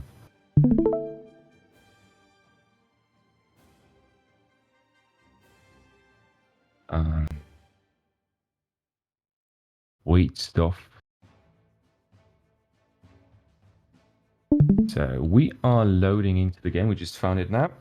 Hopefully, Lionel is going to be back in time there. And the next map, forgot to look at my notes, but I think it was Bengal. There we go. Are we seeing, okay, Germany on a non-TP map? That is something I should have added earlier. Holy cow, how the hell are they going to do that? Or how the hell is Grogu going to do that? Because China does work at some level on a non-TP map. It's not great, it's not pretty, but it can be played like that. Germany on the other side is something you never ever see on a non-TP map because the entire civ is based on their shipments, especially in H3. I have no idea how that one's going to, play out. But then again, it's got them Grogu who's playing it, so if anybody can pull that off, it's probably him, right?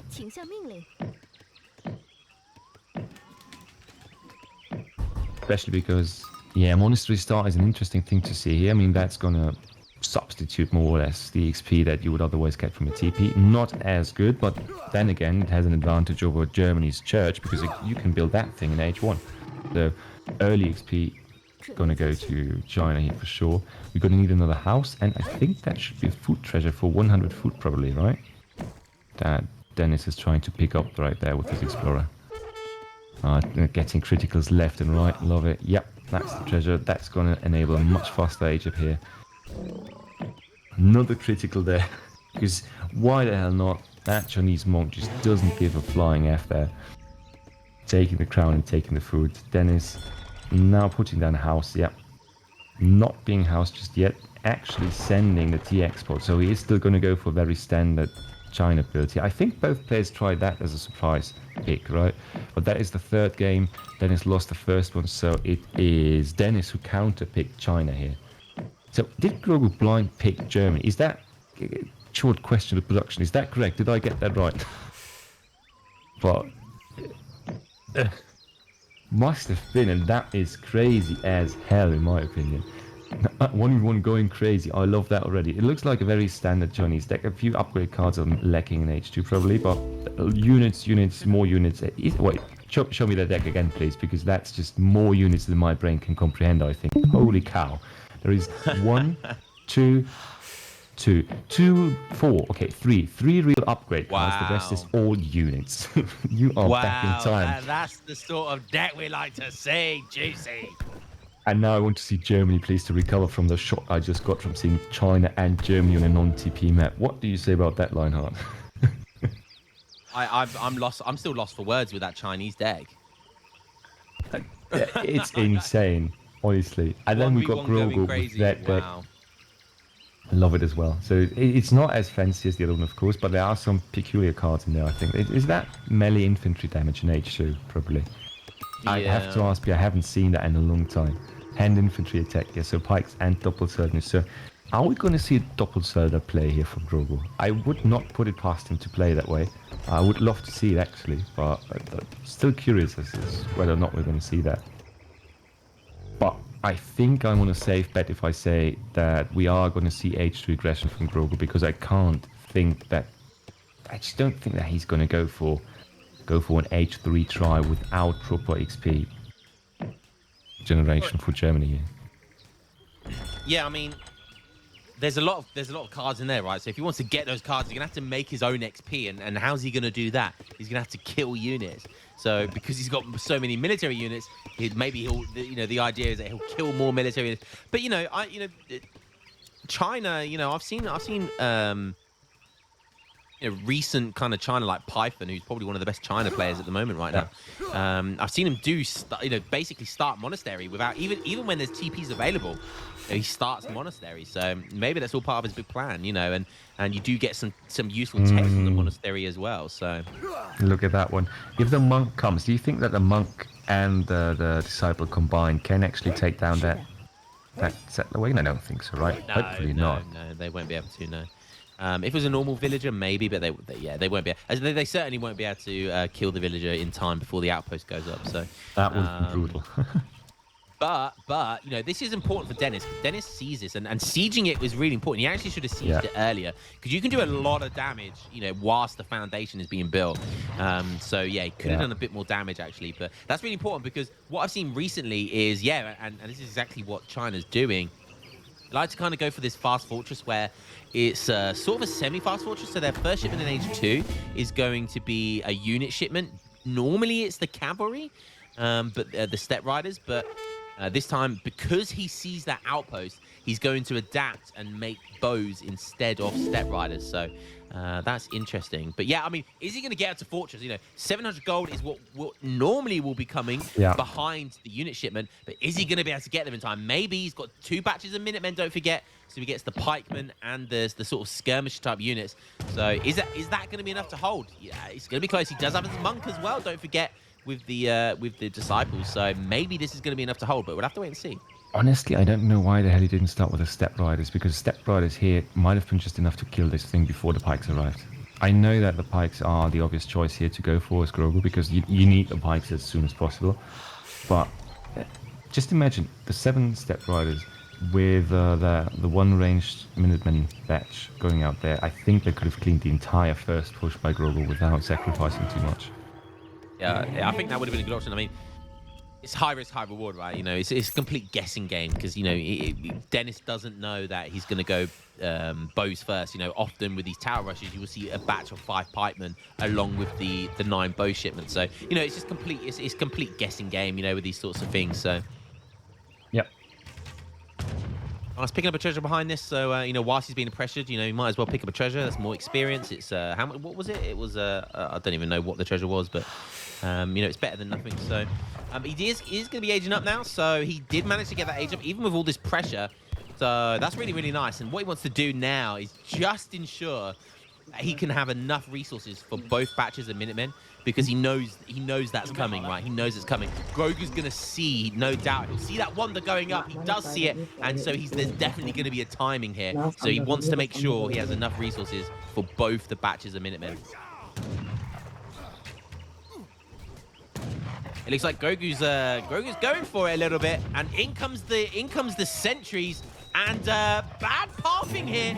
Ulan's just not knowing where they're going. And he managed to take a couple of them down. We've got that tanky explorer in there. He wants to make some disciples, but it goes down. PC fire on the Ulan's. Oh, you need to focus the Ulan's. You need to focus the Ulan's. Yeah, but all the villagers are inside the village, not inside the TC, and that's where he wants them. However, yeah, he's 2/3 of the way aged up, right? He will be aging up here, regardless of what happens. There is not a lot of siege from Grogu here, so I don't think Grogu's going to be able to punish this particularly well. It's just pure bows here, and when those skirmishes come from that age up, I think they'll do well to clean up here. Yeah, but look at what he's sending and what he's just sent in. I think he just sent in 700 coin, and he is producing with a stable a batch of Ulans there, so those Ulans are going to be absolutely perfectly in time to take down everything that comes out of that one age up. At the same time, if Dennis, that could clean that skirmish, the entire crossbow must. That would be huge as well. Yeah, look at that. That's going to be slow. Beautiful. Step Riders. Oh, what are you doing, Step Rider? And they Oh look. my god, cleaning up. Grogu, you can try and run and hide, but it's not going to work, my friend. Putting him in guard stance is not going to make a difference either. And that is getting cleaned up on R2. Thank you very Look much. at that. Look at that, though. That's enough cav to fight it. I don't think Dennis wants to stay there. That's not good. Because gonna he clean is the going to Step lose that Riders. fight. But with TC Fire, maybe more Minutemen and the hero coming back, you know, he's going to clean those Ulons, so that's going to be fine. The Step Riders can die, right? What the Step Riders' objective there was to clean up the crossbows and just to kind of act as that anti-cav for when the skirmishes do get made. So yeah, absolutely fantastic build and play by Dennis there. Let's be honest, that one shipment we just warned about now is not that one. It's not the 10 Step Riders. It's the one that upgrades the Step Riders and ships Keshiks as well, because that one shipment would insta-clean everything that Grogu has in the map right now, because there's no anti-cav. Is that what he's shipping? Bayang Army? No, sadly it's not. He's just sending in 10 Step Riders. But if we saw the Beijing army, that would be GG Okay. right there, I think. Wow, I didn't even know that was I didn't even know that was a shipment. Like, Yeah, it's the shit right now, trust me. It's about, I think, 2,000 resources in the web or something. wow, and but you know, if these Step Riders survive, you know, Yeah, you know, look at that. beautiful. Slaughter.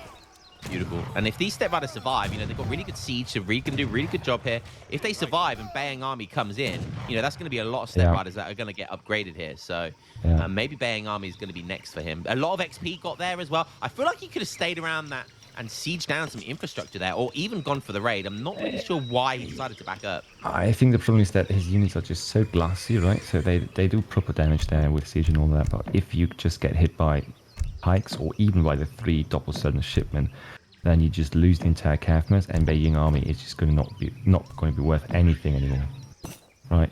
I think that was the idea there. If you get stuck there, then your step brother Mus is just going to melt down there instantly. I worry. I'm not really sure what Dennis's plan is here, because he hasn't got the XP to kind of do what he wants to do, and it's a bit awkward. His resources is in a very awkward position. It's almost like he wants to kind of get to industrial at the same time, potentially ship Bayang Army, but he doesn't have a barrack. Oh no, he does have a barracks down now. So maybe he's making units now. So fine. Is he getting that tech from the monastery as well? It looks like he's getting that tech from the monastery. What does it do? Interesting. Training forms? Is that to improve the training time of your disciples, or what does it do? No, it buffs the disciples. I can't remember how much by, but it buffs the disciples. Is that Bayang Army now finally coming in? So Bayang Army with that batch of heavy cav. This could be very scary. I mean, the problem is war wagons are a thing, so Dennis probably going to want to add some skirms in there at some point. He's getting the Brit Consulate. He's getting some units from there by the looks of it as well. But maybe he's going to be waiting. I did forget, you know, he is going to get those flying crows. So maybe that's what he's going to be waiting for a flying crow to come out and backing it up with all of that cav. Don't forget, Bayang Army, it gives you those Keshiks as well. A very cost-effective Dragoon unit, which is only 1 population. So, yeah, Keshik's very, very good, efficient unit. And then a flying crow on the way. This is going to be close, though, because there's a lot of anti-cav. There's plenty of... Just look at the score, though, as well, right? That was insane. They just jumped up 2k score from 9,000 to 11,000. Now they're almost even. So many units here from China just swamping Germany. And even with the anti-cav there, that's not going to be enough. That is not going to be enough. And the Keshiks are usually considered to be not that great of an anti-cav unit, but against Ulans, who just are paper cannons, right? Glass units. Yeah. They just die so quickly against them, and the Keshiks really doing good work there. And the heavy cav, that one batch of heavy cav that Denden made, I think is a great unit to have in that composition here. Just cleaning up everything, providing more HP, and now the siege games are about to happen. The only issue is that we don't have a good answer to more war wagons, and the next shipment, the next batches here could be really strong. I love that he backed down there, or backed off there in the right second.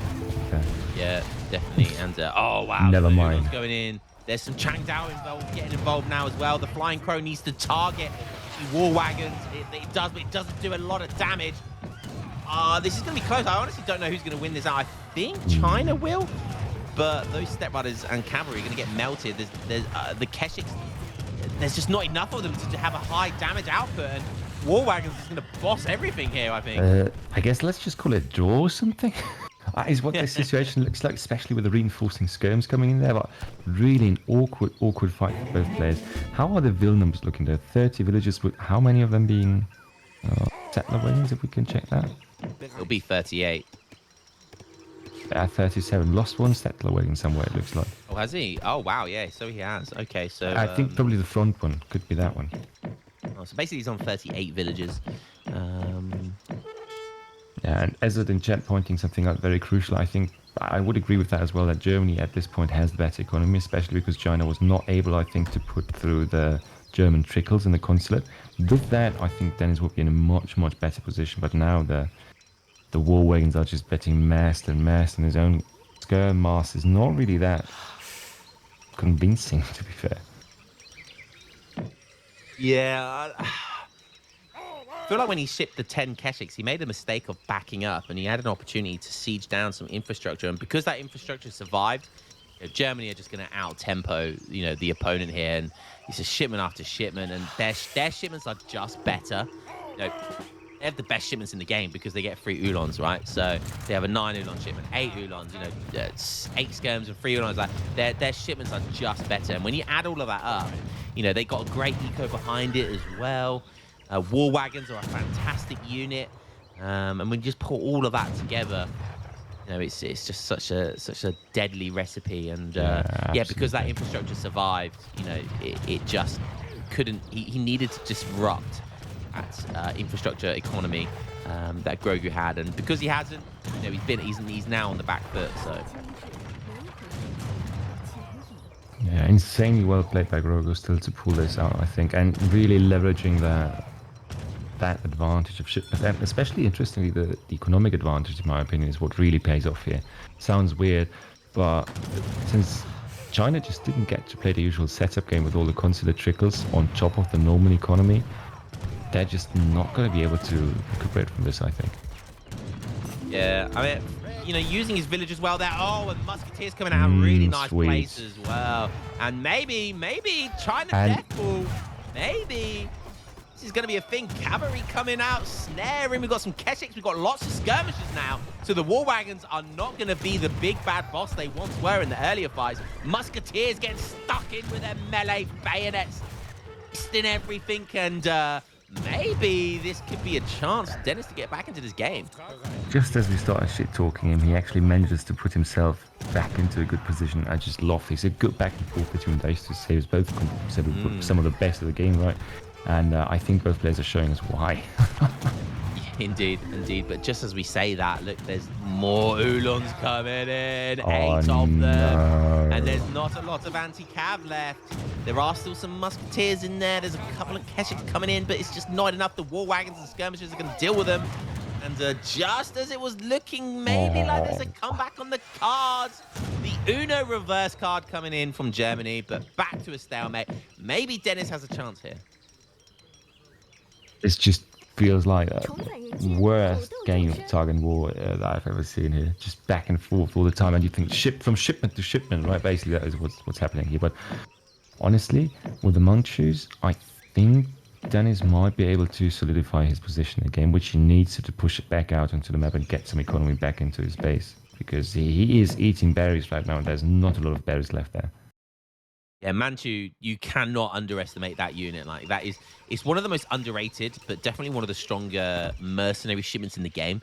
The thing with Manchu is because it's an anti-cab, because it's like a defensive unit rather than offensive unit. Like, we all talk about Spahi, Mamelukes, right? Because they go on the attack, but Mamelukes is a defensive unit. You use it in those, to defend against cavalry. And it's an absolutely game-changing shipment. It really is, especially against Germany, a very heavy cavalry. And that mixed in now with the flying crow and skirmishers, this is going to be difficult for Grogu to deal with. The scores now neck and neck. Yeah. 20 score in it, 18 score to be precise. This game just got interesting. And now Disciples coming out as well for the full force of China to be displayed here. Oh yes, Love it. baby. Let's go. Let's go. Don't forget, he still has the porcelain tower, which is still worth a good 4-5 vils. It's yes, Germany has better eco, but might be a bit closer than you might think. Especially the other wonder as well, producing those flying crows. That has to be taken into consideration as well as an economic type shipment or unit. So yeah, this the game's closer than it may have first appeared. He needs to make sure those Manchus are nearby though. Do not give any opportunity for Germany to just swing in there. Can we get a look at the Germany's shipment perspective at least for this one? Because I do think that, it's really important to see what comes out of those military buildings next. If there's a dock edge in there, something fancy like that, this could be really disastrous for Dennis here. The outpost does go down though, so those skirmishers aren't going to join the party right away. True. So Dennis is going to have some time here to play, and that flying crow, because of the Manchu, just the threat of the Manchu, that flying crow has been a problem, and this is how you need to use flying crows. Absolutely. Really hurting those skirmishers. Because in H3 the only thing they can do really well is really fight against buildings at this point, but for this sniping kind of fighting, that is also decent enough. And now the anti-cav goes forward, but more cav from the right side, so the anti-cav needs to be split and we don't really know where to put what. At the same time, we need to focus out war wagons, and this is one big giant slaughter here right now. My goodness me. The Chinese monks exactly where they want to be. Want to get more disciples out. They do, just as the monk goes down. The skirmishers were getting chased, but the Manchu were doing good damage. All the Ulons now go down, and there's still heavy cav alive. Oh my god. Only that one war wagon left, and why is China backing up? I think China just won this probably, especially it's because... all the anti-cav. Okay, fair enough. It was all the anti-cav, fair enough. But those disciples, they are anti-skirm units. So they will do really, really well versus them. And Dennis actually up in score for the first time in the game in a long time. Again, this game just got interesting. It has been interesting for the entire duration of it, I would say. And Dennis is really fighting this whole thing. Nails in tooth, in my opinion, here. And now we've got some reinforcing anti-cav, but what we really need is some heavy cav to take the fight right to the German skirmisher. Not mass, but group, I'd say, at this point. Was that a 10 ship card? Yeah. Please tell me that. Of course. 10 or 12 even. Oh, right, wow. I mean, to be fair, because Bayang Army has come in, because they've got their veterancy tech, it's actually a good card now. So once Bayang Army comes in, then it becomes a good card to send. Yeah. Much better value at this point. Is Dennis now producing Manchus from his... Yeah, he is. Oh my god. Oh, wow. He's able to produce more. Let's go. And that's the GG. Calls the GG. game. Oh my actually god. Calls the game. Dennis with a huge upset there. Looking absolutely dominant for Germany. And never count China out. China with the death ball. Let's go. The series just got interesting. That must have putting been a mark on the board. one of the most fascinating games I've casted so far for ESOC. That was a wonderful back and forth, a real nail biter from start to finish, in my opinion. Yeah, that was a great game. Absolutely great game.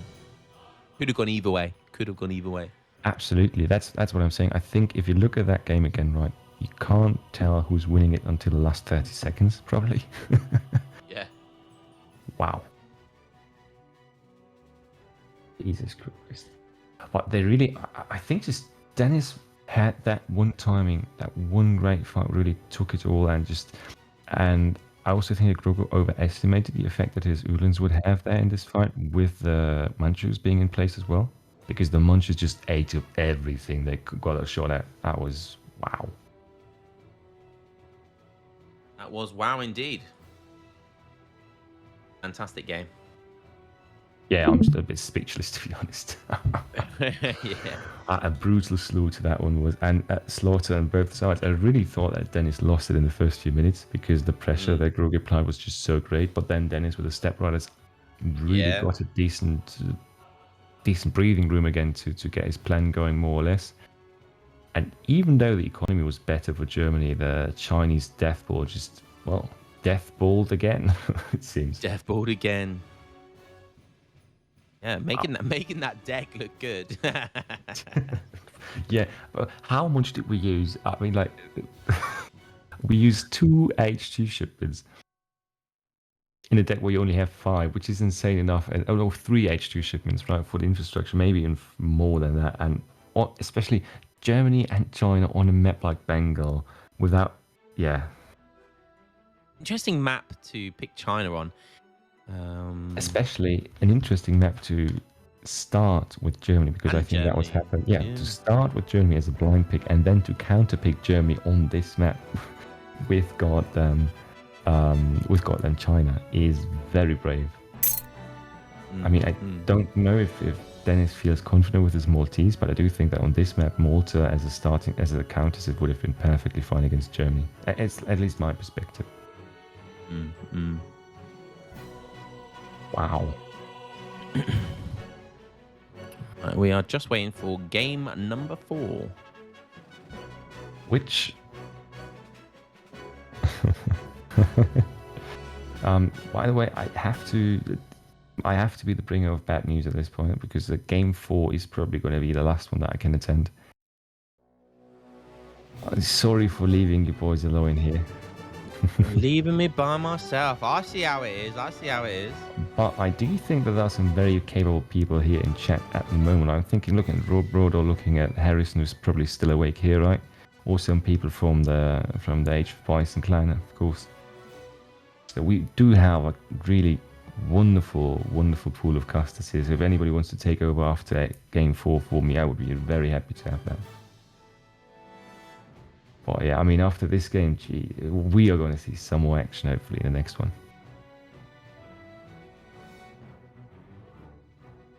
The next map, because last time I was absolutely confused by that. Not confused, but I was not paying attention. I was confused that we saw Bengal. The next one is New England again. So, I mean, you're in for it anyway, Lionheart. Your most favorite map is going to come up again. I'm sitting in a pool of jizz. I really am when it comes to New England. Fully understandable. That is, but for somebody like me who likes to play a lot of those H2 aggressive Haudenosaunee, Lakota. I thought you was going to say for someone like me who's like sitting in a pool of jizz. As a man who sits in a pool of jizz himself, yeah, I can relate to that. No, Jesus. No, just saying. I set you up for the perfect joke, man. I set you up there perfectly. They see how tired I am, man. No, but what I wanted to say is that New England for more aggressive H2 civs is often a bit of a pain in the ass, because it's just so easy to defend while also growing your economy either through the trade route or the water, which is easily accessible as well. So I'm just not that lucky on the map as you were, as you said, with your alternative account, I want to call it. Yeah. Vanilla. Good old times. Yeah, good old times, man. Good old times. Don't know how you started, but in vanilla for me it was all the time 40 minutes treaty with 6 of my friends at the same time in a small room. The router, 6 gaming laptops, or what back in the days passed for a gaming laptop, and it was up to 6 hours of non-stop dumbass walling action until the last tree was chopped off the map, until the last enemy settler was destroyed. That was the time, man. I can feel the nostalgia oozing from you. Yeah, and the sweat, for sure. Yeah, but I couldn't think of anything more painful than doing treaty like that. My God. Free for all. Treaty free for all. You can imagine how that works. Wow, yeah. I mean, friendships would have been ended. Oprichniks and samurai still Oh, God, yeah. Yeah, that is a forbidden word in our circle nowadays. Fantastic. So I'm guessing game number 4 still hasn't come underway yet. We still haven't found it yet. Yeah. Honestly, I think after that last game, they're probably a bit, slowing it down a bit to take a breather. Understandably, so.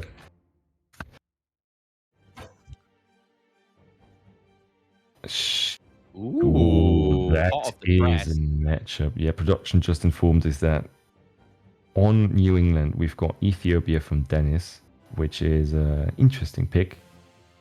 Feel more like a confidence pick than a real map pick. And on the other side, you want to do the second call? Yeah, it's going to be Spain by Big Grogu. which is this has always been a good map for Spain, right? It's always been a good map for Spain. TP line. This is back in the day where like ATP was a thing. This is something Spain would do. That's still a viable option, so they can still go for the TP line. They just get lots of shipments, so they can pond lame hard. They can put that outpost down on ponds and protect them with water. So yeah, it's just it's a really, really good map for Spain. But going up against Ethiopia. How does this matchup work? So Absolutely dog shit. Sorry. So Ethiopia, I mean, for who? In my opinion, for Spain, from my perspective, I don't forget. I don't know how Dennis approaches it, right? But I also, when she was more active, played a lot or watched a lot of Milankula play, and she always explained how his matchup would play out. And I think she had like a 1 to 10 or so win streak against Spain, just because of how well the Civ design of Ethiopia can work against Spain's Civ design if you play it by the books. Yeah, I mean Ethiopia.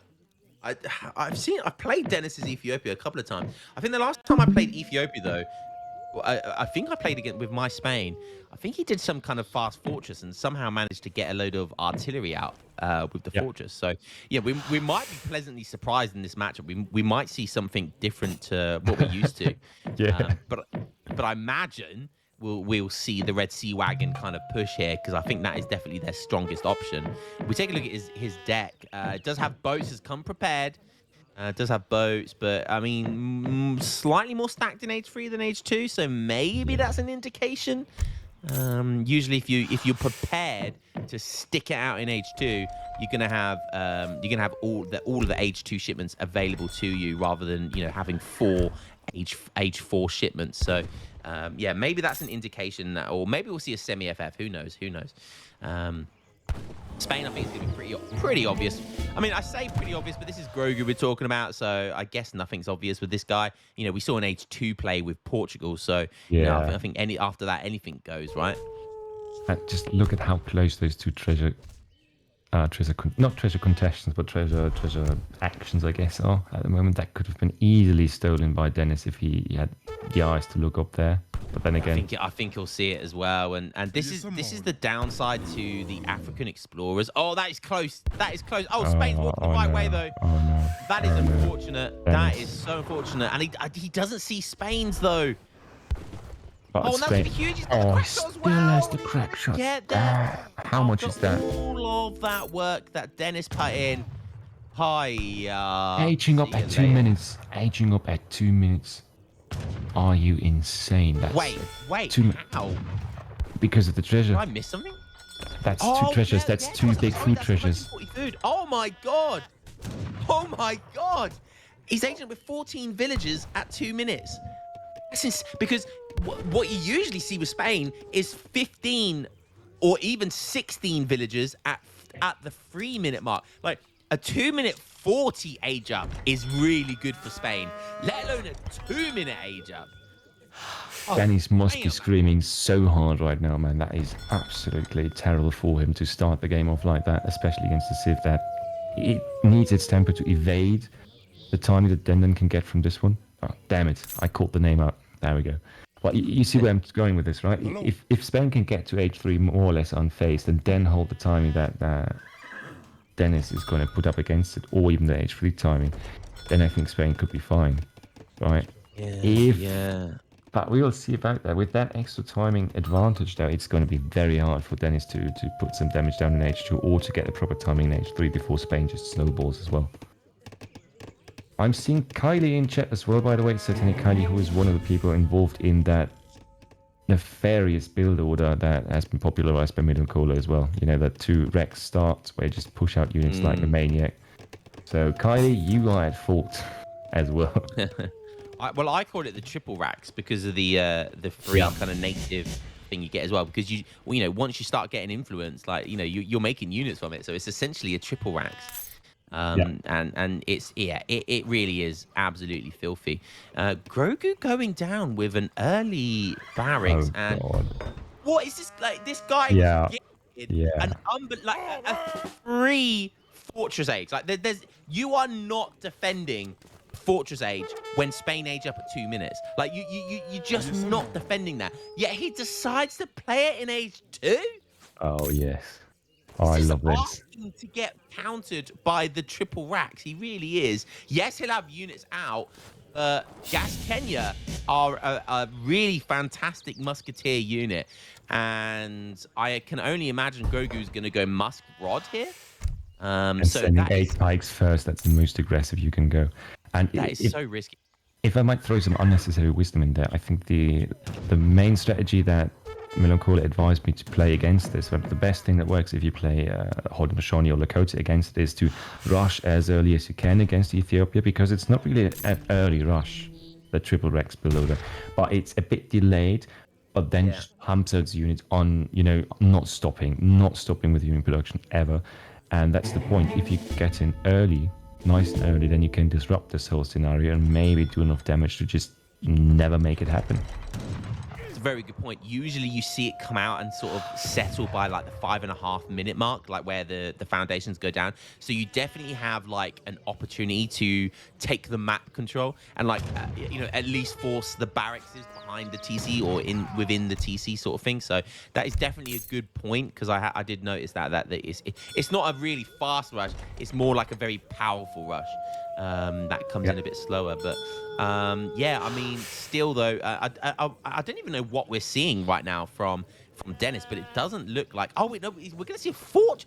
Yeah, These guys have got it the wrong way round. It's supposed to be Spain that's doing the fortress build, and Dennis rushing. Not this way around. This is so wacky. It's throwing me off. Production, call them up right now and tell them they have to replay their game and play it properly this time, please. Yeah, that is not what we're here for. We want to see some basic action that can work with, and not some weird switch around. The agent does come in, but those pikemen being there, that's going to be scary, right? The Gas Kenya is getting called, but with more units pumping in, diving in, don't forget, Africans don't get Minutemen. They get Minutemen. Do they cost pop? Is the question. No, well, their Minutemen is like the levied stuff. Yeah, levied bowmen, and I mean they're not. I mean, generally, you know, you're not going to have enough influence to make it worth their while, and they're kind of bad. So, but you know, in a pinch, you know, it might be needed. They might be needed. So, we'll have to wait and see. The pikemen are still sieging down. The TC's gone to about half HP. Oh, is the agent going to come in? And this is the problem. He doesn't have the experience. He doesn't have the influence to get that fast age up tech. I don't believe he's used it. So it's going to be painfully slow to get everything to age 3. By then, he's got plenty of time to siege. There's Gas Kenya doing work, though. Find him lost time. Surely doing work here, yeah. The question is, though, I don't know. Well, with the reinforcing dogs as well, this is going to be really hard to hold here. I think Dennis will die to this, won't he? Even with the better vills and all that, he needs to get some pop space out. Just one more house would have been enough to get some levied spearmen and combine that with the shipment and maybe survive here. But with this, he will just die, I think. Yeah, he needs to make the levied bowman. I don't know why he's not. I mean, this is when you need to send them, when you're desperate measures. Is the agent going to come in? The town center's down to 400 HP. There's about 10 seconds left on the age of 200 HP. 40. Oh my God. No. Heartbreak Hotel. And GG is called. Grogu with the age 2 Spain rush. I'm absolutely speechless, and I know you guys didn't hear it, but Josh in production also just said, "Just what the F?" You can't say anything else than that, but because oh my God, absolutely weird one, complete switcheroo of what you'd usually see in that scenario, and with that insane age. What was the age of time? 350. Something insane. He clicked up age 2 into age 2 by about 2 minutes 5 seconds. Something insane like that. Yeah, Dennis, my poor boy, just one house would have been enough. Just sell a cow. That's what Dennis always does. Just sell a cow and, you know, win the game, or just build a house. Then he could have had, I think that's really what killed him. If he had that one house, right, he would have been able to get out the levied spearmen alongside with that one shipment of Kenyans, and that, I think, would have been enough to really, to get him the time he needed to age up. I think that's the one that killed him. Yeah, and when I do the fast fortress age up with Ethiopia, this is why I always age up with Ethiopia into age 2, because you get that free outpost. and you can use it offensively or defensively. So if you're getting rushed, feel like that could have been. I mean, but who expects the H2 from Spain? You know, like who expects that? So just Grogu with just the craziness right now. Poor H2 rushing, Spain H2 rushing. The guy's an evil genius. Yeah, absolutely fantastic. I mean, that was so smoothly played. And to be fair, I do really wonder, because you saw how close it was that way, right? Imagine if that one treasure steal did not happen. That would have been an entire villager that Grogu would have aged later, would have been an entire villager that Dennis would have aged earlier, I think. I don't want to call it too early, but I think if we had just seen that one treasure not being stolen, Dennis might have been able to survive that push. Yeah, 100%. And that's why Age of Empires 3 is so crazy. You know, it can come down to one big treasure. And yeah, I mean, did I just say Devin? I think I did. Jesus, that's hilarious. Let's get that. I'll start calling him that from now on. My head. I'll just wait here with you until the next one starts, and I'm going to drop out if that's cool with you guys. Just asking me if I'm staying here. All right. No one knows exactly why these two nations have decided to fight it out in this frozen tundra, but Arctic Territories is a map that awards early aggression. Do not allow the cliffs along the map fool you into a false sense of security, because they also block you off from precious resources. Make sure to maintain map control in order to control those resources that are in the center and on the sides of the map.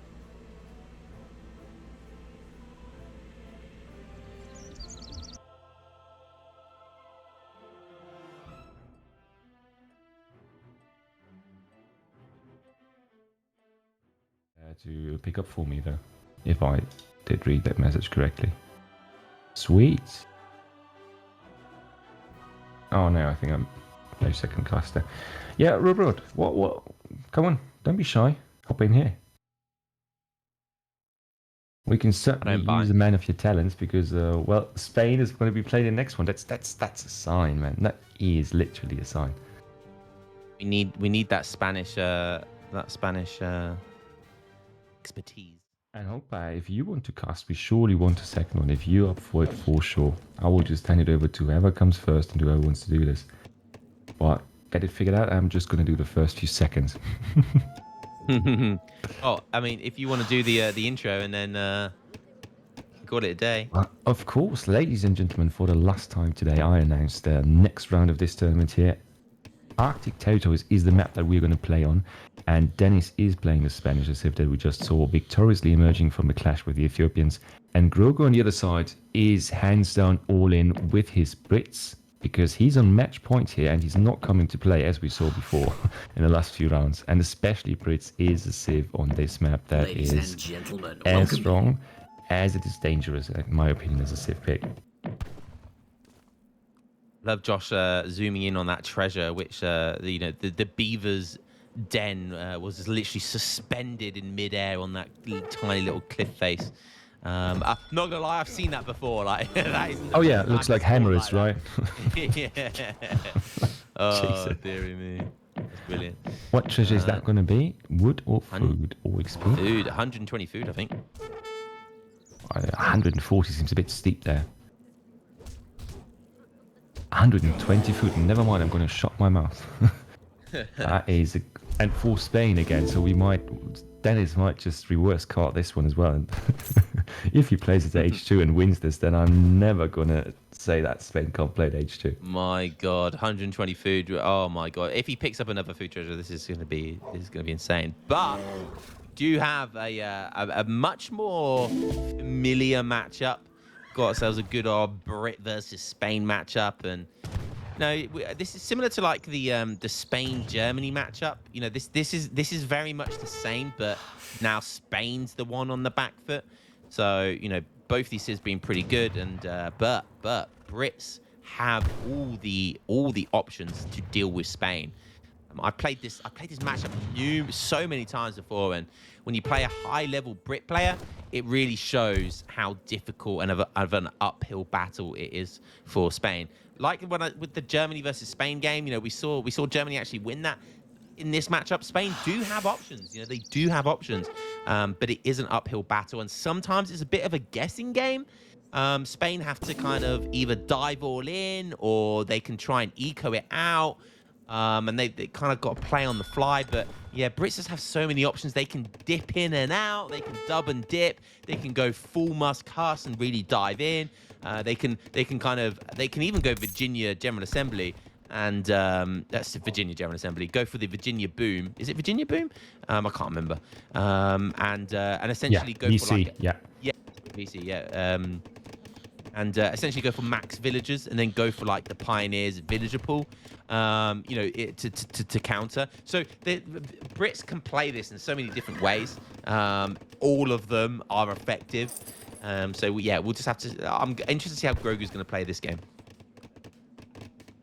And I'm really looking forward to it. But before we do that, I have to do a short magic trick, which is more or less going to just, swap me with World War II, thankfully, decided to pick up for me. So, guys, it has been a blast. Thanks for letting me cast. It's always a pleasure. Thanks, Lionheart. It's always a wonderful experience to Always cast with a you, pleasure, man. mate.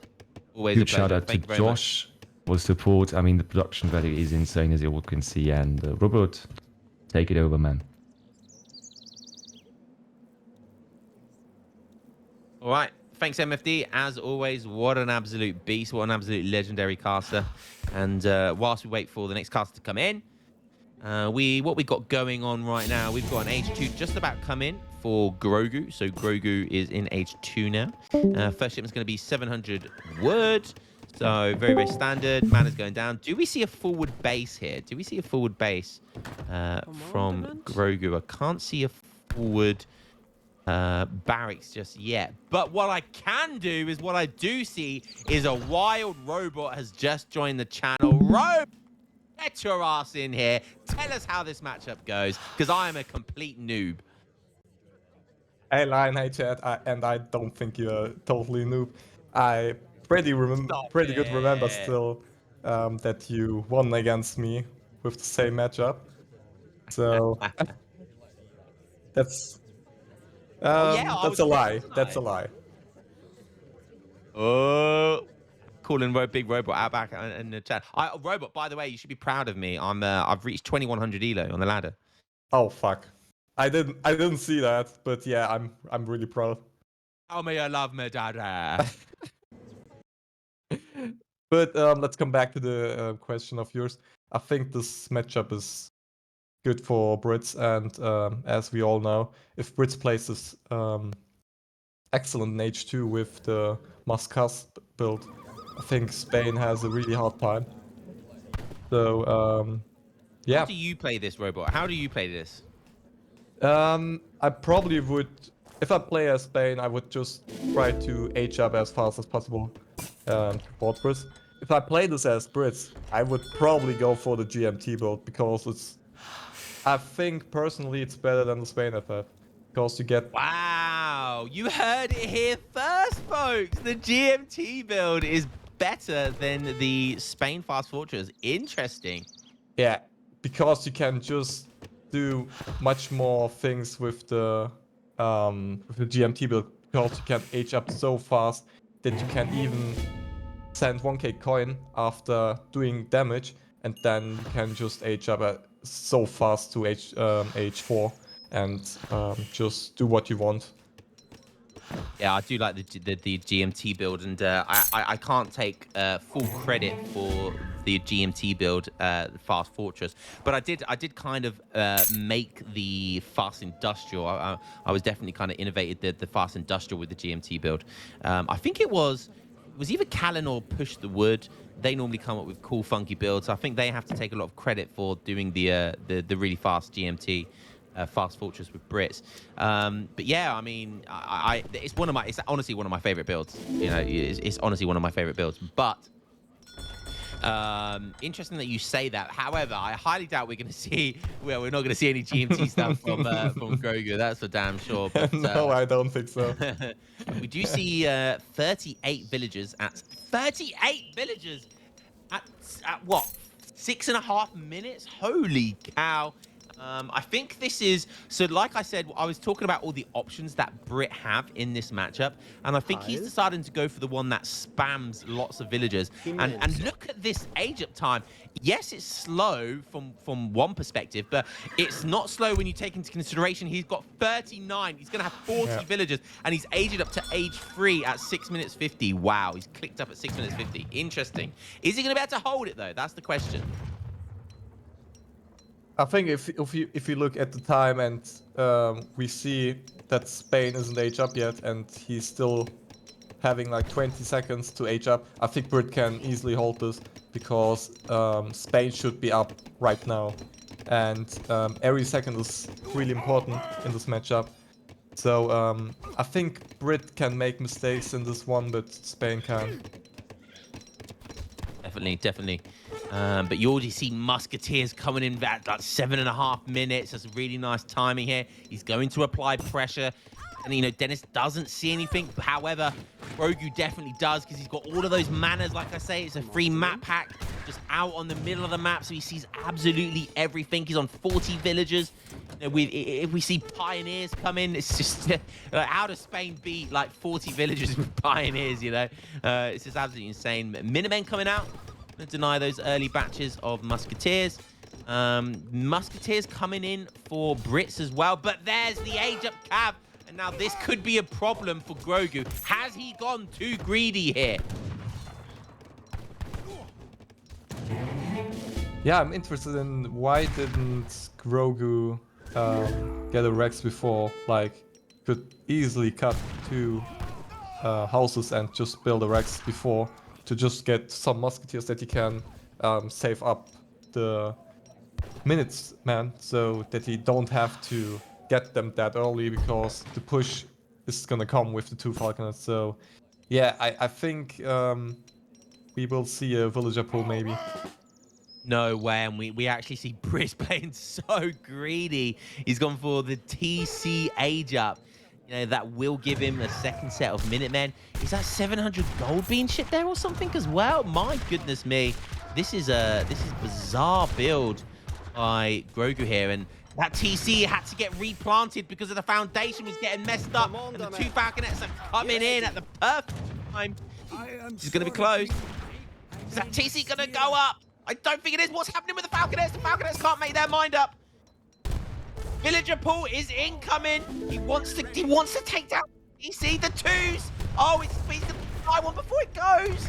Oh no, what's going to happen? The villagers are going to try and clean the rest. My goodness me. Oh my. Oh, the villagers everywhere. Lance is coming in though as well. Second TC does go up, so he's going to have access to more Minutemen. On 39 villagers still. It's more than double. I think that's about double the eco. Yeah, just about double the eco of Dennis. Oh wow, the villager pool coming in clutch, and now he's on double TC as well. Shite. I don't like that Grogu wastes his Falcons there for free. Yeah, that was very unfortunate because he could have just used his villagers, right, to kill the Falconets, and he could have saved his 2 Falconets. So yeah, that could be game changing. That could be very game changing here. But he's still ahead in score, so I think this isn't lost yet. Oh, indeed. Spanish Gold, interesting. Is Spanish Gold a good card here? I think not, because he already sent 3 cards in H3 and well, he has two TPs maybe, but I wouldn't send it at this stage because I would just send 1k with and probably get an artillery foundry or stable and try to produce more units. I think because of the double TC, I think an artillery foundry would be good here. If it was, you know, I do like lancers, but yeah, I think artillery foundry would be good here. Brit's actually going for a fort here as well. Holy cow. Fort going down. But what does he want to do with that fort? That's the thing, you know, it looks like he probably wants to kind of secure this hunt, right? So he wants to put down a fort, secure this hunt. He knows he's got the better eco, right? So he's got a superior eco here. But look at that herd, really unfortunate, moving away. But we look at Dennis's macro here, and maybe we see a sneaky little industrial age up here. I just can't say it, but it would be fucking awesome if he goes for the Chile revolt. Like, but I don't think it would work against the fort. But it could be also Argentina revolt. So yeah, I'm interested. That is a very good point. I forgot about that. One thing I've found against your revolting, playing your Chile revolt so much, Robot, is that a fort is actually pretty good defense against the Chile revolt. Yeah. Especially if you start like putting walls around it, you know, and having a kind of some artillery and heavy cavalry defense. A fort does really nice versus a Chile revolt. But like you said, maybe we'll see an Argentina revolt, but I'm not sure how much experience Dennis has with the Argentina, and that could be a factor as to why he does or doesn't go for it. But look at that wall, really nice wall placement, and like I said, he goes for the Chile revolt. Just little things like that, you know, little blockages in the way and stuff like that is all really important versus those big all-in revolts. Those herds not going the way he wanted to, though, unfortunately. Now he's going to have to deal with... It's that sort of time in the game, isn't it, where the back herds start happening. And it's really unfortunate, you know, that's happening. It's past 12 minutes, so the hunts say, okay, I'm going to go into the middle of the map now. You can't fuck off. And why that's in the game, I just do not know. Can someone speak to Talanis and talk to them about that? Because it kind of feels like a really unfair... It's kind of really unfair to the guy that's trying to herd them in. But hey, maybe that's just me. Grogu did get 2 falconets now, and he did send Musketeer Combat, which is a good card because he already sent 1k wit, if I'm not mistaken. And yeah, he has 56 villagers. I mean, that's incredible. Considering the villager pool, you know, and everything that happened, that is very incredible.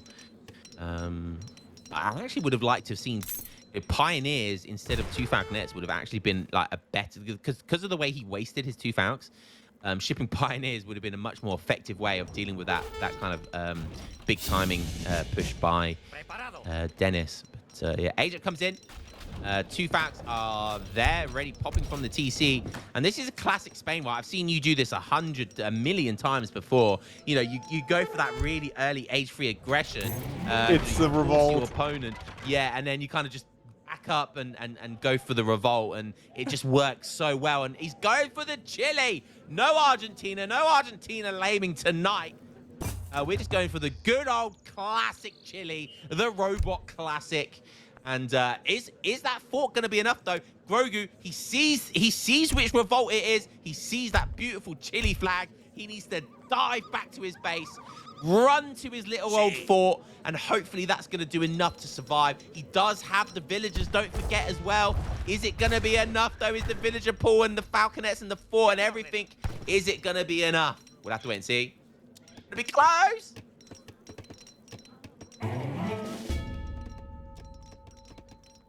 I think Dennis didn't even see the fort before he revolted. Well, he sees it now. Yeah. And oh, that Falconet's just gonna get clobbered for free. And this is not really where you want to be. The Chile Death Hussars is absolutely wrecking everything. 3 more Falconets coming in. I mean, get your musks in melee, just kill the cav and let the Falconets do the rest, right? Surely that's what he's thinking. The fort will do a really good job as well. The cavalry goes down. Like I said, this fort is being a massive nuisance. Villager pool again. We've got a second villager pool. Let's go. 3 falconets in the back. Maybe the Chile revolt just wasn't fast enough here. Oh, that is just beautiful from the villagers as well.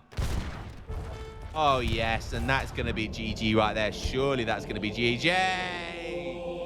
Beautiful play by Grogu there. Yeah, really nice villager pull there. Got to say, if that was you, that would have been GG on your side, wouldn't it, Robot? I think Dennis just aged too late to Portwoods, and I mean he aged like 740. Yeah. I mean, the thing is, did he need to go back and age up? Like, was that the right decision? It felt like he was kind of. He at least could have controlled those herds. If he controlled those herds, you know, just pump units out in age 3. Surely, it felt like that would have been the better decision to me, but I'm not sure. Yeah, I totally think that he should have just. I mean, he even sent Spanish gold, and after that he shipped 1k wood. Like, why do you send Spanish gold if you are gonna go for in the revolt anyways? Like, could have even sent in H4 like 2 heavies or 7 hus if you want to go for the revolt. But I think Dennis was just under pressure and didn't know what he's gonna do to win the game. Indeed. Well, is that the last game? Yeah, I so it's think, best of yeah. 7. Yeah, fantastic. Robot, thanks for joining me on that last cast. It's always fun with me and you, mate. Again, shout out to MFD, and yeah, I mean, Grogu taking it 4-1. The games were close. You know, the games were very close. So the score's not doing the series justice, but I think it's fair to say that that's probably a lot of people's favorite series so far, because some of those games are insane. Like the China one, you know, was just insane. You know, the Portugal age 2, the Spain age 2 as well play. Like, that game was fantastic as well. Yeah, there was some really I mean, even the first game, that, you know, the Mexico versus France game was tense as well. So you know, I said both of these guys are very evenly matched. They're very close, and in skill, in elo, all that sort, in micro, and yeah, it turned out to be a really close game. So raids coming in. Thanks to Joshua as well for doing everything in the background. Robot, you got anything you want to say? No, it was a great cast, and I'm happy to be here as usual. Always appreciating if I can cast with you. So yeah, thanks guys for watching. Cheers, guys. Catch you later.